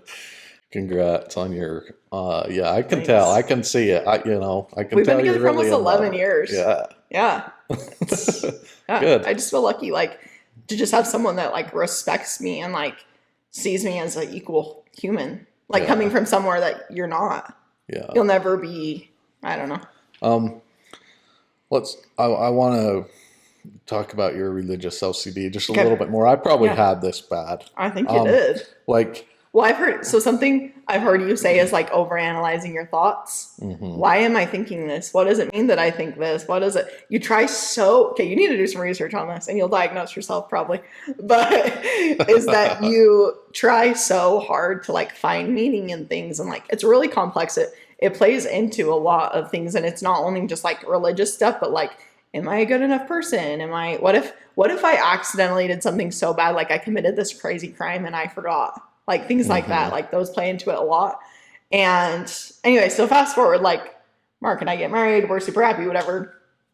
I had a really bad bout of OCD again around COVID, and it was, like, health OCD. That's when I got diagnosed with OCD, and I was having, like, crazy, terrible migraines. We couldn't figure out why. Like, I was, like, bedridden from these migraines. It was literally the worst time in my life, and I, like, had to quit my job. I couldn't function, and yeah, OCD was really bad then. That's when I got diagnosed. And then years later, it kind of gets better. I just deal with it, whatever. Then I had my son, and it got really bad. It was really scary. And then I ended up going to this therapist, and I was like, I just want to fix these issues that I'm having with postpartum. Like, mental health postpartum is something that I'm so passionate about because it's such a fragile time in your life. And I think a lot of people, especially, like, women that are having a kid every year, you don't even give your body or your mind a chance to, heal and become yourself again before you're pregnant again. And it just makes me sad. And, like, to not have support, like, women don't have a lot of support after they have a kid. And so anyway, then I go to this therapist, and I was like, I don't want to think about anything else. I just need to figure out this. She goes, okay, well, let's go back and talk about other things. And then I realized I've had OCD my whole life, and it's literally controlled so much of my life. And that was something that was really hard to just realize, like, who am I without this OCD, without these thoughts that I thought were my personality? They're not. They're just, like, my weird obsessions. And that's something that I've been working on a lot this year, is just, like, figuring out who I am, who I want to be, without someone telling me what to believe. And that can be scary, like, leaving everything, leaving somewhere that tells you how you're going to raise your kids, what you're going to wear, where you should live, what you should teach your kids, what you need to believe. And then all of a sudden you get to decide all of that. Like, it's kind of scary, and it's freeing, and it's so great. But then it's like, what's next? How do you decide what to do, Yeah, I think probably a lot of people in the FLDS have this religious thing. Because you're taught to, right? Yeah. Like, it's like what I was saying about David Archuleta. It's like, yeah, that's what you're taught to do. Of course, you're going to be good at it. Like, Yeah, towards in 2011, after Dad went to prison, he started making everybody deep clean their house every month. It was like a really religious thing. Like, this is what you got to do to, like, if you're going to be lifted up and like ready for the coming of Jesus or whatever. And he had like these really detailed instructions with how you do it. Like, you start at the center of the ceiling and you do the ceiling and then the walls down. And he had like all these detailed instructions with how you do the furniture and, you know, you use a wet cloth and then a dry cloth and you do it this certain way. He like had all these real details about how you clean. And I like, it was really tiresome to do. Yeah. But I like made sure every month I did these like in perfect order because I felt like that's what I needed to do. Like in some real way, I had OCD about it. Like even when I was getting close to where I was questioning my dad, I would still do this. I would just in case, you know, like I would wipe my furniture down this certain way. Yeah. You know? Because what would happen if you didn't do that? Like in your mind, if you didn't do it right, what did you think was going to happen? Well, you know, it was just like being ready for the coming of Jesus. That's terrifying. But also, I feel like during this time, my dad was sending so many revelations about like death, you know, death and the destructions and stuff. So I think that's what made me like so rigidly do it. But I was the same way a lot. Like in my mind, I was always praying, you know. Dude, I don't think I stopped until I like able to like take some mushrooms, you know. Did it make your mind a little quieter? Yeah, like just let it. Yeah, those things. My brain just fucking hurt until I took those things. Yeah, you know. It was really healing for you. Yeah. I need to try. You ever tried it? No, I want to though. Yeah. I was breastfeeding for quite a while, so I couldn't. Once I decided I wanted to, but I'd give it a try. Yeah. See. No, it like. I was making progress. I was figuring a lot of things out. Like I laughed and everything, obviously, but my mind always hurt. Like it's exhausting. Yes, always exhausted, trying to make new connections and stuff. Once I took those things, man, like for months, my mind it made so many new connections and stuff just so easily. Yeah. I was so relieved for months. Yeah. You know? That's so cool. And that's what, I don't know, can't diagnose you, but that's what a lot of like the OCD is. Like I just literally want to tell my brain sometimes, shut the fuck up. Like I want to just sit in silence, but I'm constantly like, like all these thoughts and like, what about this? What about this? What does this mean that you thought that? Like, did you say that wrong? What if you made that person feel weird? Like all of these interactions. It's so exhausting. Do you ever have these times where you, something's going wrong and you revert to like this certain prayer or something? Yeah. I do that all the time. Oh, it's so stupid. Like, this certain thing's going wrong, then I'll like say this certain prayer and like feel like that I'm in the mood or whatever for it to go right now or something. Everything's gonna be good now. Yeah. I'm like, that's so much bullshit. Oh my gosh. Yeah, it really is. Anyway, so then after I had my son, I ended up doing like a 13 weeks like outpatient program. I was in therapy for 5 days a week to help with my OCD. And it was literally the hardest thing I've ever done. But I've learned so much about myself and like taking away the thoughts of like, that's not me. That doesn't define me. This is just like something that I have. And I think the postpartum part of that is like a whole other realm. But like, it made me realize that like I had so much fear as a kid because of what I was taught that my particular mind latched onto that so much. I know a lot of people are like, no big deal. Like whatever, move on. But like, to me, that meant so much. That like, I have to do this right. I have to be good enough. I have to be able to see my sister again. And nothing I was doing made that happen. Like nothing that I was going to do was going to make that right. Like it was going to happen. Whatever was going to happen was going to happen, you know? What were you saying about after you have the kid? Why is that hard?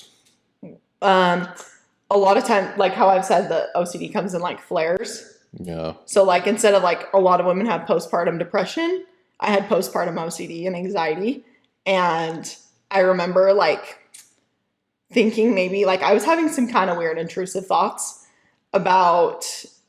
particularly about like my baby dying. Like I was obsessed about that. Like I have to do everything right or else he's going to die. Like I was so scared that he was going to die or that I was going to hurt him or hurt myself. And those were very, very scary thoughts to have. Everyone has intrusive thoughts. You can't control the thoughts that come into your mind, but it's like how you obsess on them. So like I would have, or the intrusive thoughts don't even come in like a question of like, what if you do this? It will be a demand like, go hurt yourself, go do this, like go, or what if you accidentally dropped your baby down the stairs? What if you just throw him down the stairs? Those are literally the thoughts I was having. And I was like, am I a terrible mom? Like, why would I think that? And I remember there was one night where I was like deep in the pits of it. Like I was unwell mentally after I had him. So was it like, okay, what if I just threw my baby and then you almost throw your baby? Yeah. And then you're thinking, those are the thoughts. And then you're like, why would I think that? Like, am I a terrible person? Like, am I a murderer? Because I just thought like, what if I just do this? Like it would just happen. And I know for a lot of people, like this is going to sound crazy, but unless you've been there or like understood these thoughts, like it's so scary. It was the scariest time of my entire life. And there was one night where I like put my baby in his pajamas and he had like green socks on and blue pajamas. And I was like, I have to put blue socks on him or he's going to die right now. And I was like trying to just let it sit there. And I like hurried and got up and like switched his socks as fast as I could. And it sent me into a panic attack because I was so scared of this. Like, this is going to happen. I was scared I was going to hurt him. I was scared I was going to do bad things to him. Like I was so obsessed. I was obsessed about my relationship. Another thing is like, I've been a vegetarian for a very, very long time. And before I had my baby, I would not let Mark cook me in our house. He had to cook me outside because my OCD not even like controlled my life. It started controlling his life. Like the smell of meat would make me have a panic attack because I had so much obsessions about the bacteria on germs or bacteria on meat that I was like, if you cook it in the house, I like can't sit with the distress. I'll have a panic attack. And so he would cook me outside. And then same thing when I went to therapy, I was like, yeah, but my husband cooks me outside. Like, it's fine. She's like, you've let your OCD control not only your life, now it's taking over your husband's life. Like he can't even make his own decisions because your OCD is controlling so much of this. And I was like, oh my gosh, like I'm so mean. I can't even let my husband decide like what he cooks because of my distress. And so it just played into so many different parts of my life. And then that's when I realized like, this has been a thing since I was a kid. These obsessions have been a thing since I was a kid. So then I did exposure therapy and that was so hard. And it literally like changed my life. It helped me realize like who I actually am, that like my thoughts aren't like, don't define me. I'm not a bad mom because I have scary thoughts. Like it's a very normal thing. It's not normal, it's common.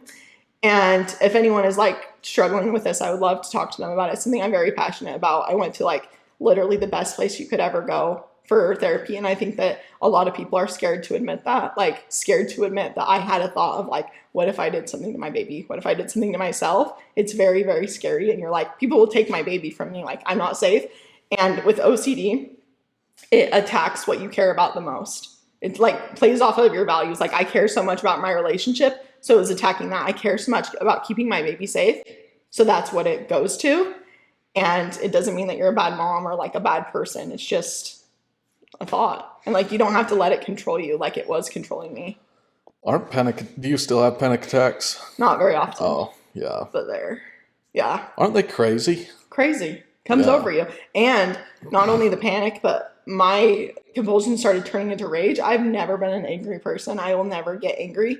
But with like the postpartum hormones and like if I would have said like, I need you to go change his socks or he's going to die, or like you didn't buckle him right and something bad's going to happen. If he wouldn't do the compulsion, if he wouldn't let me fix it because I had to be the one to fix it, I'd get rage. I'd get so mad at him. And he was like, I buckled him. Like, what are you talking about? And I'd be like, you did it wrong. And like, it was so bad.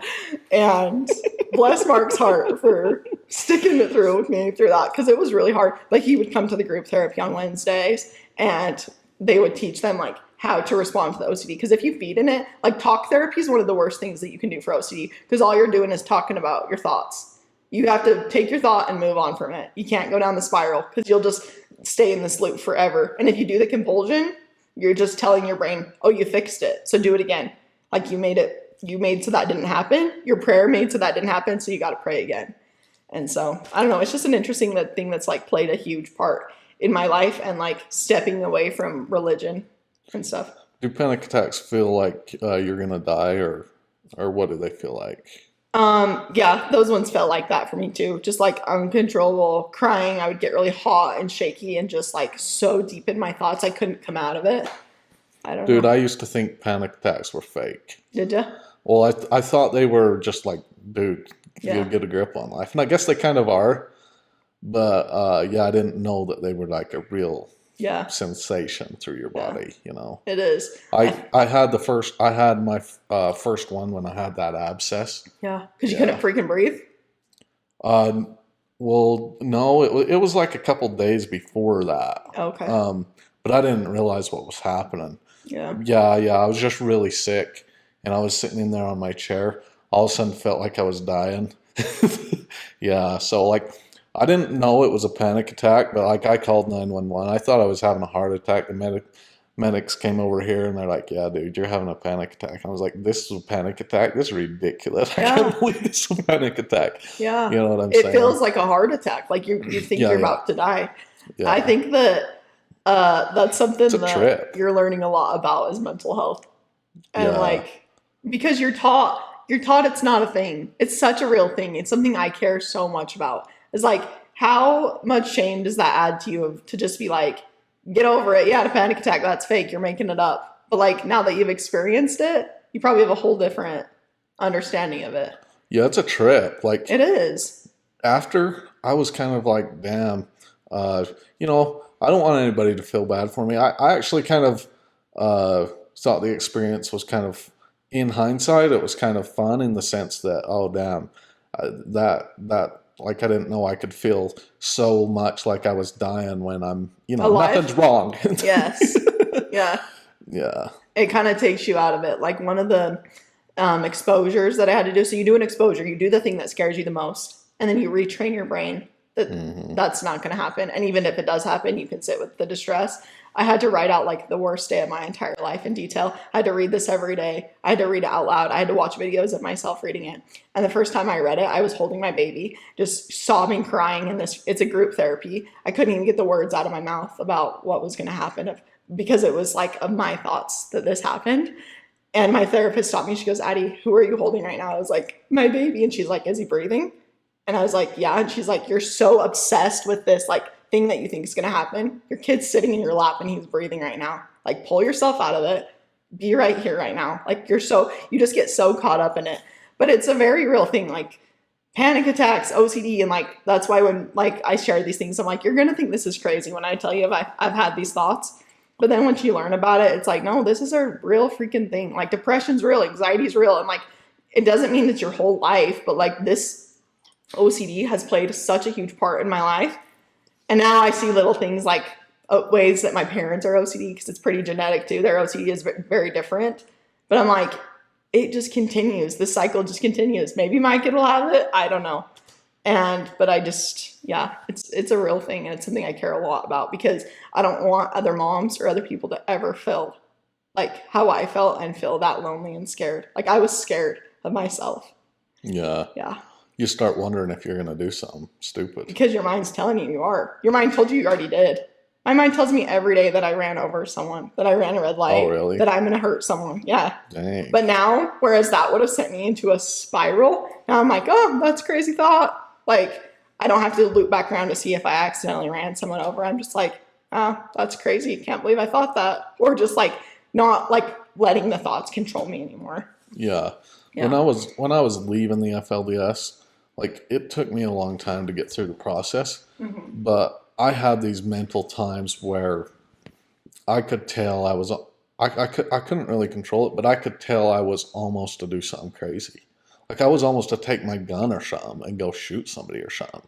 Yeah. Like, and those are the only times I really would call a therapist and be like, hey, I need to, like, or I would call a friend or something. Dude, I have got to figure out what's going on because this is like a serious problem. I don't really know why you're thinking this. Yeah, I say like I'm fine, but like I just got to make sure I'm not going to do something stupid because like Jaden, that's so OCD to say that. Well, that's called harm OCD. Yeah, I'm just saying like I have the capacity to tell when something's actually going to go wrong. Yeah, and so. Like, those are the only times I would really be genuinely concerned. And to the people in the group, to my friends and stuff, that looks like, you know, you're losing it as you're leaving religion. Yeah. It looks like you're losing the Spirit of God or whatever they say. Mm-hmm. And so it's true that like if you go back and just be a part of it, then you won't have those. Yeah. Right. And the farther you get away, like you have to get away for 2 or 3 years before you'll ever experience a panic attack. Yeah. You know, which is kind of odd. It is odd. But then, yeah, it makes you think like, oh, well then should I have just stayed there? Like, what does this mean? But then once you get past that, it feels so like healing to just like, yeah, that happened and it could have happened while you were in there. I started having panic attacks when I was like 16. Did you? And I was like probably 14. I remember my first panic attack. And it's just, it is what it is. I was still in there. I was still believing. And maybe I thought I didn't do something good enough. I don't remember why I had that panic attack, but yeah. Yeah. Well, I never had them until I was really sick that one time. Yeah. But what's kind of weird is if I know a panic attack is coming, it's only been like 2 months since I had the first one. Yeah. Then I feel like I can control it fine. Yeah. Like I can get it to go away. But what's crazy is I went up to the bar in Jackson the other day. I was by myself and I had 1 drink of whiskey, and I can usually drink about 10. Dang. Wow. But I just had 1. And dude, it felt like I was almost a faint. And my breathing was getting really hard. You know how when you drink too much and you're about to pass out? That's how it felt. I don't know if I've drank that much before. But I know what you're saying. But I had only had 1 drink. Yeah. And I felt like I was about to pass out. And so I called my brother. I says, hey, I'm at the bar. I just want to let you know I'm here. This is where I am, you know. And I kept feeling like borderline, I'm just about to tip over. Mm-hmm. And this lasted for like an hour. Finally, I called my sister. I was like, hey, I am just about to pass out right here. And I kept not passing out. It felt like I was so borderline about to pass out. Yeah. And it never happened. It never happened. Wow. I finally realized like this panic attack. Yeah. But it took like 2 hours. Yeah. But I was like borderline at that point where I'm almost pass out. I think the alcohol like made the disconnect. Like it was disconnecting my nervous system from like me being able to control it or something. Do you think you were already there and then the alcohol mixing? Well, no, I just think like the alcohol made so I didn't have the ability to recognize or control the regulate it. Yeah. Yeah. Anyway, that's that crazy. was a trip. Like I went out to my truck. I felt like I was almost to pass out. And yeah, my sister DoorDashed me some Wendy's because I thought that I needed something. And like I couldn't even eat it, you know, because it was, my throat was like, it felt like it was clogging off my whole throat. It was a trip. Finally, I realized it was a panic attack. I was like, God, is this just a panic attack? And I was like, okay. It is. Yeah, it is. Yeah. And then like, it only took me like 15 minutes. Once I realized, it only took me 15 minutes to like, okay, we got to get over this. Yeah. That's crazy. It's a trip. Gives you some empathy for mental health. Just you don't realize how real it is until you're in it. Like those things seemed so real to me. I was so far deep in those that it's so real. It's all you can think about. It's all that you can obsess about. And it's just like changed throughout the years. And I feel like I'm in a good spot right now, but I'm sure it might happen again. And I feel like now I know the coping skills of not just obsessing my point to the point that I'm like literally sick. But yeah, it's crazy. It is crazy. Yeah. And I think a lot of men, one of the reasons they don't leave or they stay in their mindsets is because like the process of getting past that in your nervous system requires like you to go through some of these things, and they feel like they're so much above it, and they feel like pressure from other people and stuff. Like if you're going through this, you're a bad person, or why aren't you part of the religion, or you know. And so even to themselves, they look bad. And so that's why instead of going through the process of like dealing with some of those things in their system until they get past them, they just stay back in their old patterns that don't let them, you know, have these kind of things happen in their brains. Yeah, that's true. And in a lot of ways, it's just, I think sometimes it's easier to not. It's easier to not leave. Like, it's just like, oh, I can just stick this out. Like, probably it would have just been easier to just live life, and not easier in the sense of like, obviously there's hard things that you have to go through, and like, it's a hard life. Like, I'm sure sharing your husband and going through all these things and like living by someone else's standards is really hard. But then once you leave and get through the hard part, it's so much freedom. Like, I truly feel like that. Like, and just finding out like what, like I was saying, like, what do I want to do? What's the freeing part to me? And it's hard to do that. It's hard to. So you're a vegetarian still, or? Yeah, I have been since I was 12. Really? Mm-hmm. Why? I was vegan for quite a while too. What do you mean? Isn't a vegetarian vegan? Let me educate you here on this. Vegetarians don't eat meat, so like chicken, pork, steak, whatever. Vegans don't consume anything that comes from an animal. So milk, cheese, eggs.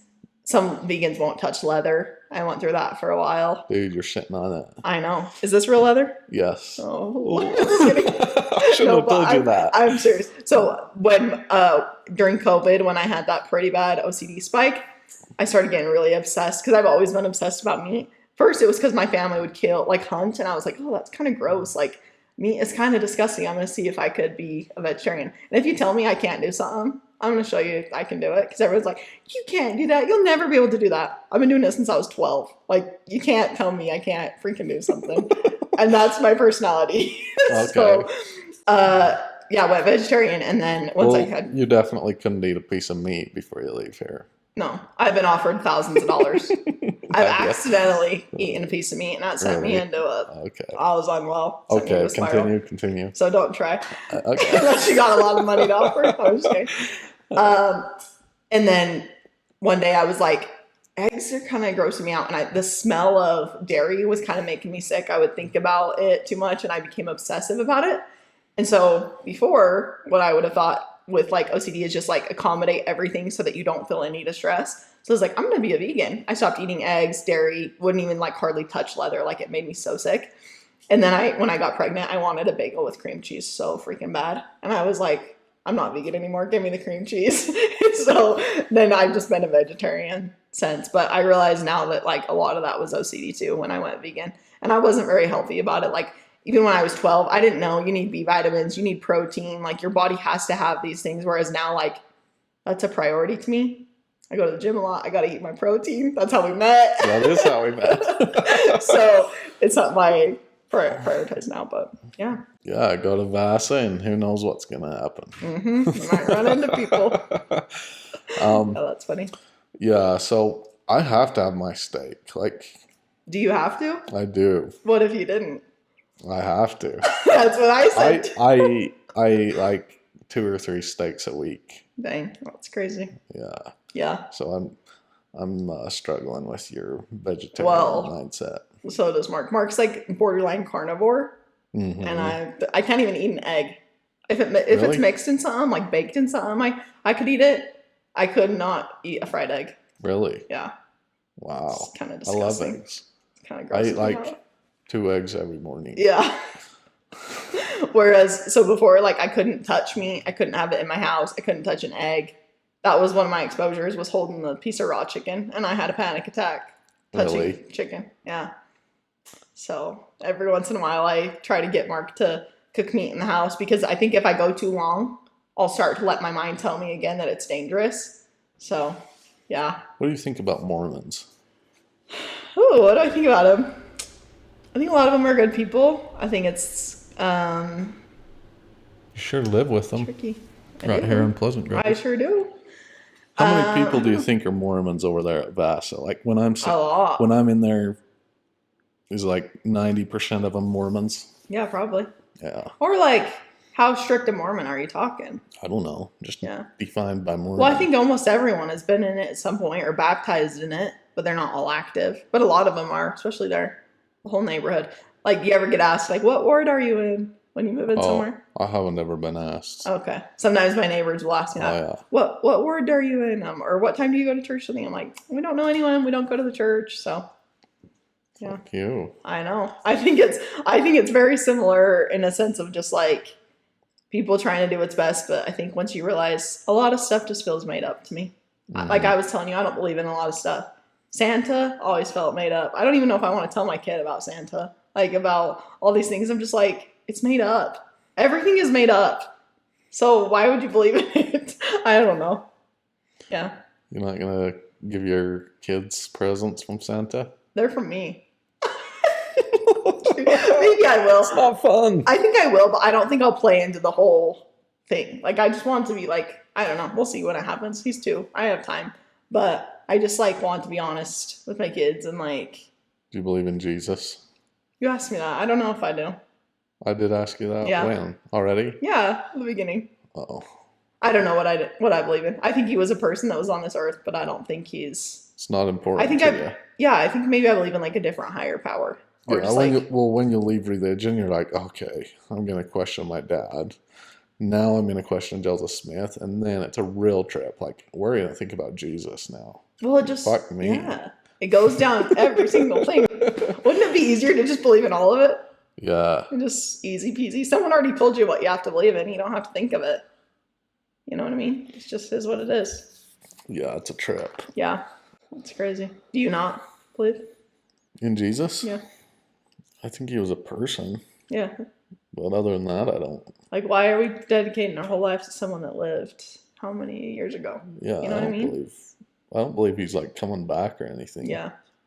Fuck that. So. I just don't want to subscribe to like a religion or a organization. I don't want to be a part of anything. And that's maybe sounds sad. Like, I just want to be in charge of myself. Can we invite your dad to come on the podcast? Yeah, I don't know if he would. He might. He'd love to just chat with you till you start asking him tricky questions. My dad might. My mom wouldn't. Will you come? You and your dad. Okay. I can see. That would be good. Yeah, he might. Yeah. I don't know. Okay. What about your dad? Get him on a call or something. No. I'm just kidding. Yeah, no, I would do it. Yeah. I just don't think he would. No. How can he still talk to people? How are they still letting him talk and give all these revelations from prison? How is that legal? Dude, he's tripping. I know. Like always. Like if anybody had OCD, he probably did. He probably had Somebody, don't you think a little psychosis though? Oh too? yeah. Oh, totally. Yeah. But I don't really believe there's an existence outside of psychosis. You know, that'll give me that probably before. Like I've probably been dealing with that for a long time. What do you mean? Where I get, you know, when you think about something and you forget the rest of the world exists. Yeah. Like sometimes I do it when I'm writing, and I forget the world exists, and I'm like, you kind of wake up. You're like, oh fuck, Where am I? I've been writing for, or I've been thinking about something for a long time. Mm-hmm. Well, yeah, like that kind of thing will give me like a little bit of a serious scare. Yeah. Because I feel like I'm scared of that. Mm-hmm. Like going into a psychosis or existence that you can't like pop out of. Yeah. Honestly, I think that's what love is too. Yeah. Yeah. Like love, you know, you fucking don't think straight. Because you're just so in love. Yeah, you can't see how things fucking are for Maybe. real. I don't know. Do you ever feel like you're not real? Like that kind of psychosis? Like, what if this is all fake? What if this isn't a real world? What if... You ever think that? No, I don't think so. Okay. Do you? Not particularly like that, but I know a lot of people have thought that, and they'll have like obsessions about that. No, I always think I'm real. Yeah. But it's just almost every day I deal with like, oh my God, I don't know if I'm going crazy thinking about this. Yeah. Or if I think about that too long, then I'm not going to be able to like come away from it or get out of it or snap out of it or whatever. So then you don't want to think about it for too long. Yeah. Can I ask you, when people like leave comments or things that are like, oh, you talk like your dad, or you sound like your dad, you look like your dad, how does that affect you? How have you distanced yourself from like that identity of like having a dad that is like not a great person that people know? Like, it's a public thing. Like, how, like, what does that relationship look like now for you? Or what do you want to be from that? I don't love like, I remind people of my dad. Yeah. But I don't really think that's my problem. Yeah. Like you know yourself. Yeah, well, so I think a big reason why I have empathy for dad is because of some of the things that happened when I was leaving, like times that I almost felt like killing somebody or something, because, but it was just like, it was just a mental problem. A thought, an intrusive thought. Yeah, it was a thought coupled with like just insane, I don't know, darkness. Yeah. That's the only real way I can describe it. Yeah. It gave me a lot of empathy for criminals or people that do crazy things. And I think it gave me some empathy for my dad in some sense, where maybe like it doesn't give him excuses. Like if I did something wrong, I wouldn't get excused, right? That's why I didn't. Yeah. Like I managed to keep myself from doing anything harmful to other people, for the most part, right? Yeah. So like I'm not offering excuses. It's just I think that your mind can get to a point where you can't control it. I think a lot of people, when they kill somebody, that's actually what's happening. It's like a snap. Well, it might not even just be, well, if it's rage, then it's probably a snap. But if it's not rage, it's probably something like what I was dealing with, you know, for a period of time. Like you get to a point of darkness, and it's not necessarily your choice. It's more there's something seriously wrong with your brain or something. Yeah. I don't know what it is. Yeah. But you know, when people tell me or offer up rude comments, then I also think, okay, you're in an existence. Like I think of everybody as a human, but they probably have some mental health problems. Yeah. So, or maybe they have a crazy parent. Like, what's their story? What have they come from? I just think with your situation, it's a lot more public. Like, people know so much about your dad and like so much about that. I don't know. Yeah. So to me, it's just like I'm not bothered by anybody really. Yeah, that's good. Like you know yourself. You know. Yeah. That's not you. I don't know. I just had wondered if that bothered you at all. Yeah. Yeah. Do you ever try to hide where you're from, or are you pretty open about it? I used to a lot until I started talking about it on TikTok. And then I was like, oh, I'll tell anyone. And people are just curious. Most people are nice about it. They're just curious about like where you came from or what that looks like, or they just want to know more. I don't know. I was thinking about, I had like a memory. It was probably about a little after your dad had like gotten arrested for underage brides and things like that. And I remember seeing something on YouTube about it and watching it at my sister's house. And I was telling my mom, I was like, isn't this crazy? See, we had access to the internet and stuff. And then she was like, yeah, they're like that's like a really bad person. He was doing things to young girls and stuff. And I remember like a light bulb switched. And I'm like, this is the same fucking thing. You're doing the same, obviously not underage girls, but like, why is he a polygamist? And it's so bad besides the underage girls, like obviously, but this isn't. Like, it's the same thing. It's just a different color of it or whatever. And then I became super interested in like religion and cults. Like I loved learning about cults, and I always have. And I would like watch podcasts and listen to stories. And then all of a sudden I was just like, this is literally a cult. Like, I know people get offended by that term. I believe that any organized religion is a cult. I think that sports things can be a cult. I think like so many things can be a cult. If you just look at the definition of it, it's very broad. And it's like, maybe that's not always a bad thing. Like, maybe I'm a cult of loving certain things that I do. Like, maybe us going to Vasa, maybe we're in a cult. Like, I don't know. But I just am like, I think it all is. And if like that resonates with you and it's like, I guess not hurting other people, whatever. But I'm like, no, it is. Like, you cannot just say they're literally very similar things and yours is okay and theirs not. Like, for different like legal reasons. But I just remember being like, this is the same thing. I don't know. It was just like a awakening moment for me. And I remember being young thinking that. Maybe that's why I never believed it. Maybe that's why I was like, I never want to be part of this. I don't know. No, I agree. Pretty much everything's a cult. Yeah. Like but people are so offended by that term, which I get. It's very, like, a lot of people think it's like a very bad term. But it is. I lived in Idaho Falls for a while. Yeah. And I noticed that, like, the people there, everything they do, everything they think, it's like they're in a group together where they've defined their normal. Everybody kind of thinks, oh, this is how these they have their fringes, they have their main group. Everybody, whether they realize it or not, they're kind of in that. And it's not a cult, I guess, in some sense, but in another sense, like, it's an existence that they can't really see outside of. Yeah. And, like, I just didn't fit in that with them. Like, do you feel like that in Utah? Yeah. 'Cause I do. Yeah. 100%. That's everywhere I go. Every group I try to, okay, I'm going to settle down right here and I'm going to be friends with these guys. Yeah.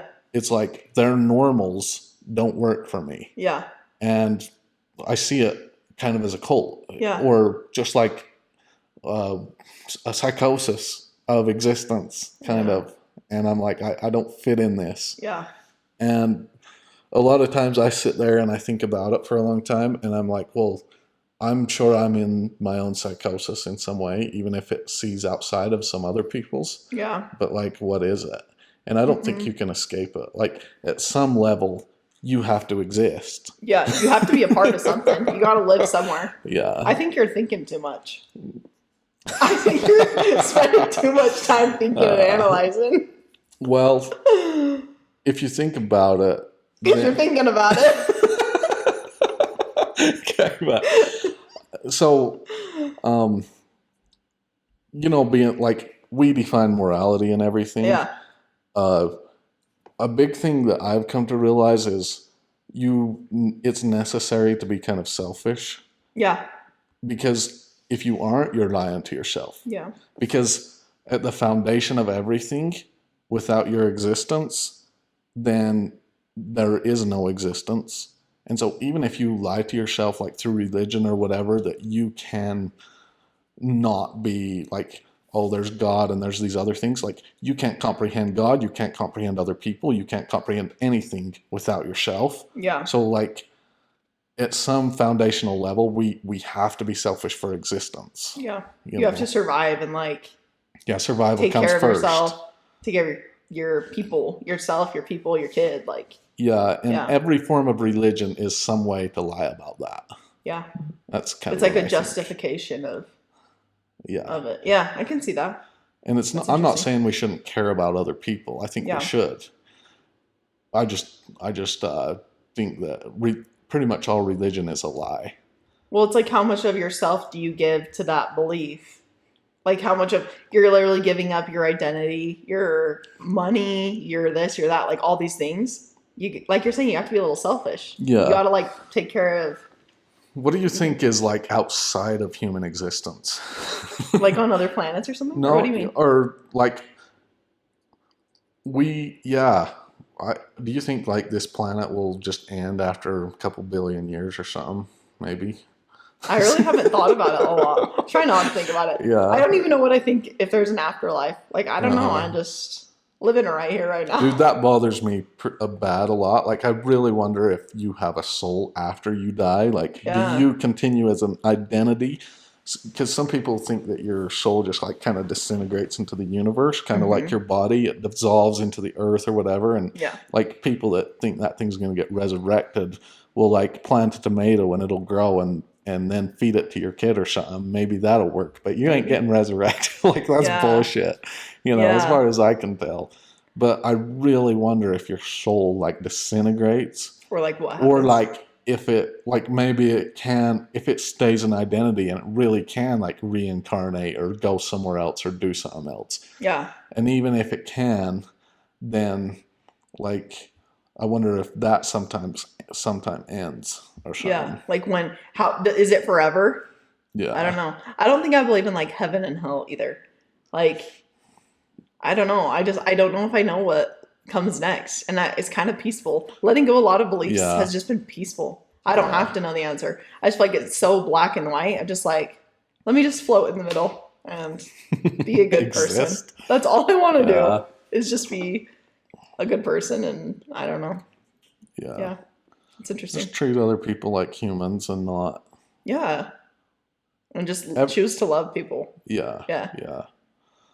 Well, is there anything important you feel like we skipped over or you wanted to talk about? Or not a lot that I can think of. I feel like we really jumped all different places, so maybe that wasn't the best, like, timeline story of my life. But that's kind of it. Like, that's where I know, it's at. but the reason why I do that is because I Like, I do that with I used to do that a lot, where I would start at the beginning of somebody's Okay. life and go through. Yeah. But I just think that, like, you don't get what's important to them. And, like, those things can be covered. Yeah. I don't know. I feel like I was getting tired of just doing it. So Yeah. I was born here. I did this. yeah. I was getting tired of that. Like you want a deeper. Yeah, let's talk. Yeah. Let's talk. Yeah. That's all I'm trying to do. Like, let's have an interesting conversation. Yeah. And so I kind of just let it lead itself. I like that. That's cool. But yeah. Then you no, have to stress out it. So yeah, I guess if there was something you wanted to, like, hit on before we end, then I wanted to make sure we did. But do you have any other questions or things that you're curious about? I'm sure I do. Yeah. But, like, come up later, maybe. Yeah. Well, there's a lot of things about the AUB that are different from the FLDS. Yeah. But I do feel like the AUB and the FLDS, they're like brothers. Yeah. The Kingstons aren't. They're not even the same. They don't have the same roots. They're totally different. Yeah. Those guys are fucking crazy. But didn't they all kind of used to be friendly with each other? Not the Kingstons. They've always been their own. Yeah. Okay. They didn't really come from the, like, grandfather and Rulin Allred and Joseph Musser. The Kingstons did not come from that group. Mm-hmm. They started their own. Yeah. Yeah. And they, like, don't really go back to Joseph Smith. And, I mean, they believe in him, but they don't really, like, go back to the roots of the priesthood or anything. They focus on their present leadership. Don't you think it's interesting how they try to be so, like, modern? Like, they dress modern. The girls are so pretty and, like, all these things. I'm just like, where did this come from? And they're so, like, wealthy, and it's just interesting. Wealthy, but then poor. I don't know. Well, I did this podcast the other day with this girl from there, and she was telling me her dad is just, like, obsessed with toys. Yeah, like, it's weird. That would not really happen in the AUB or probably the FLDS. Oh, no way. Yeah. Like, he's always getting these toys. Like collectibles? No, like real toys, like Star Wars toys and just, like, dump truck toys, or I don't know, just, like, toys from Walmart and stuff. Like, they're buying him toys. But they can't get their kids food. Yeah, but the toys can't have fingerprints on them, stuff like that. They're really special to him. They all have these suits they dress up. Even, like, Paul the leader, he dressed up in these, like, Star Wars suits and stuff. It's very odd. That's weird. You would never see that in the FLDS. Have you watched Love on the Spectrum on Netflix? It's about, like, these autistic couples that fall in love, and they're like that with toys. Maybe he's a little autistic. Oh, maybe. You should watch it. Yeah. It's kind of funny. Do you watch a lot of shows? I like to just, like, I can't sit down and watch a show. I'll just turn it on while I'm cleaning or baking or something. Oh, I see. Like a podcast. I always have a podcast in my ear or something. Yeah. But I do like to watch shows. Yeah, I rarely watch very many shows. Yeah. I watch a ton of YouTube videos. I do like YouTube. Yeah. Yeah. When I told Amanda that I got really obsessed with YouTube and I just, like, mostly watch YouTube, she seemed pretty concerned. She's like, "Huh, that's concerning." I'm like, "Well, why? You're both making content on YouTube." Yeah, that's true. That's funny. Yeah.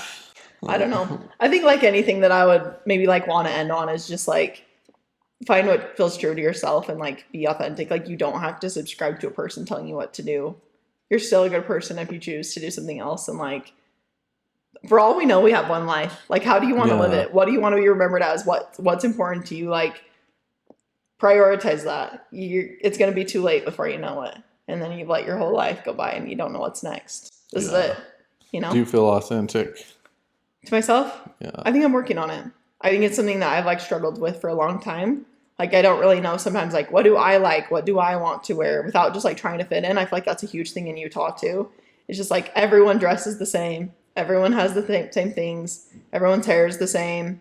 And then when we moved to Pittsburgh this summer for a couple months, and it was, like, an eye-opening, just like, oh, there's other people. Like, I don't have to keep up with, like, the trend of everyone else. And then I come back to Utah and I feel that same pressure. So I'm trying to find, like, who I want to be and, like, what feels right to me without just being influenced by other people, you know? Yeah, I feel like I'm isolated, or for some reason I'm to myself enough that, like, the Utah culture, like, I don't give a fuck about it. Yeah. Like, do you? Whatever. Do you feel like you have to like dress a certain way or do sometimes in Utah? But then I when I think back on it, I'm like, I don't want to do that. I don't want to do that. I don't know what else I want to be. Like, I just don't feel like I like have like a strong, I don't know. Do you embrace getting tattoos? Do I embrace it? Like, do I like to? Yeah. Yeah. It's been a few years though. I think I'm due for some more. I would love to get some more. Yeah. Okay. Would you ever get a tattoo? I've thought about it. You should get a sleeve, a full tattoo sleeve. Oh, I don't know if I could do that. It hurts really bad. Does it? Yeah. Oh, that's another reason not to. You can't handle pain very much? Oh, I can handle pain. Okay. I feel like I have a pretty high pain tolerance. Yeah, I do So I'm too. just like, That's why when I go to the doctor, I'm like, It's something's bad. fucking wrong. Yeah, it's going pretty bad. I'm about to die. Yeah. Yeah, maybe one day you'll get some more. I don't know. Yeah, the Kingstons get a lot of tattoos, I think. When After they leave? Yes. Yeah. The FLDS don't really. Yeah. That's true. Some of them do. Yeah. I've seen some that are pretty tatted up. Yeah. But a lot of them I know don't. a few of them that are too. Do you? Yeah. Do you know a lot of FLDS people? I kind of feel like I do. Dude, the FLDS and the AUB, they're so much less. Yeah. They're just separated from basically my dad taking over. Yeah. That's pretty much the separation. Before that, same fucking thing, you know? My mom had a girl that got kicked out of the FLDS when she was 15 and got pregnant shortly after and came to my mom because my mom's a community midwife in the AUB. Oh. And she took her in and took care of her and helped deliver her baby. And so I like know them and I just know a couple random people. It's all kind of intertwined in a lot of ways. Yeah, it is. So, yeah. Okay, well, thanks everybody. Yeah. Oh, do you have? Yeah, shout out your TikTok or Okay. whatever. Well, you won't be seeing a lot of polygamy stuff on there anymore, but my TikTok is Addie McCall. Maybe I'll post on there sometimes here and there, but yeah. Post your next tattoo or something. Okay. When I get another one, I will. Well, thanks for having me, Jaden. This was fun. Thanks everybody. Like and subscribe. Make sure you leave a nice comment for Addison. Yeah. And we'll see you guys next time. Peace Awesome. out. Thanks.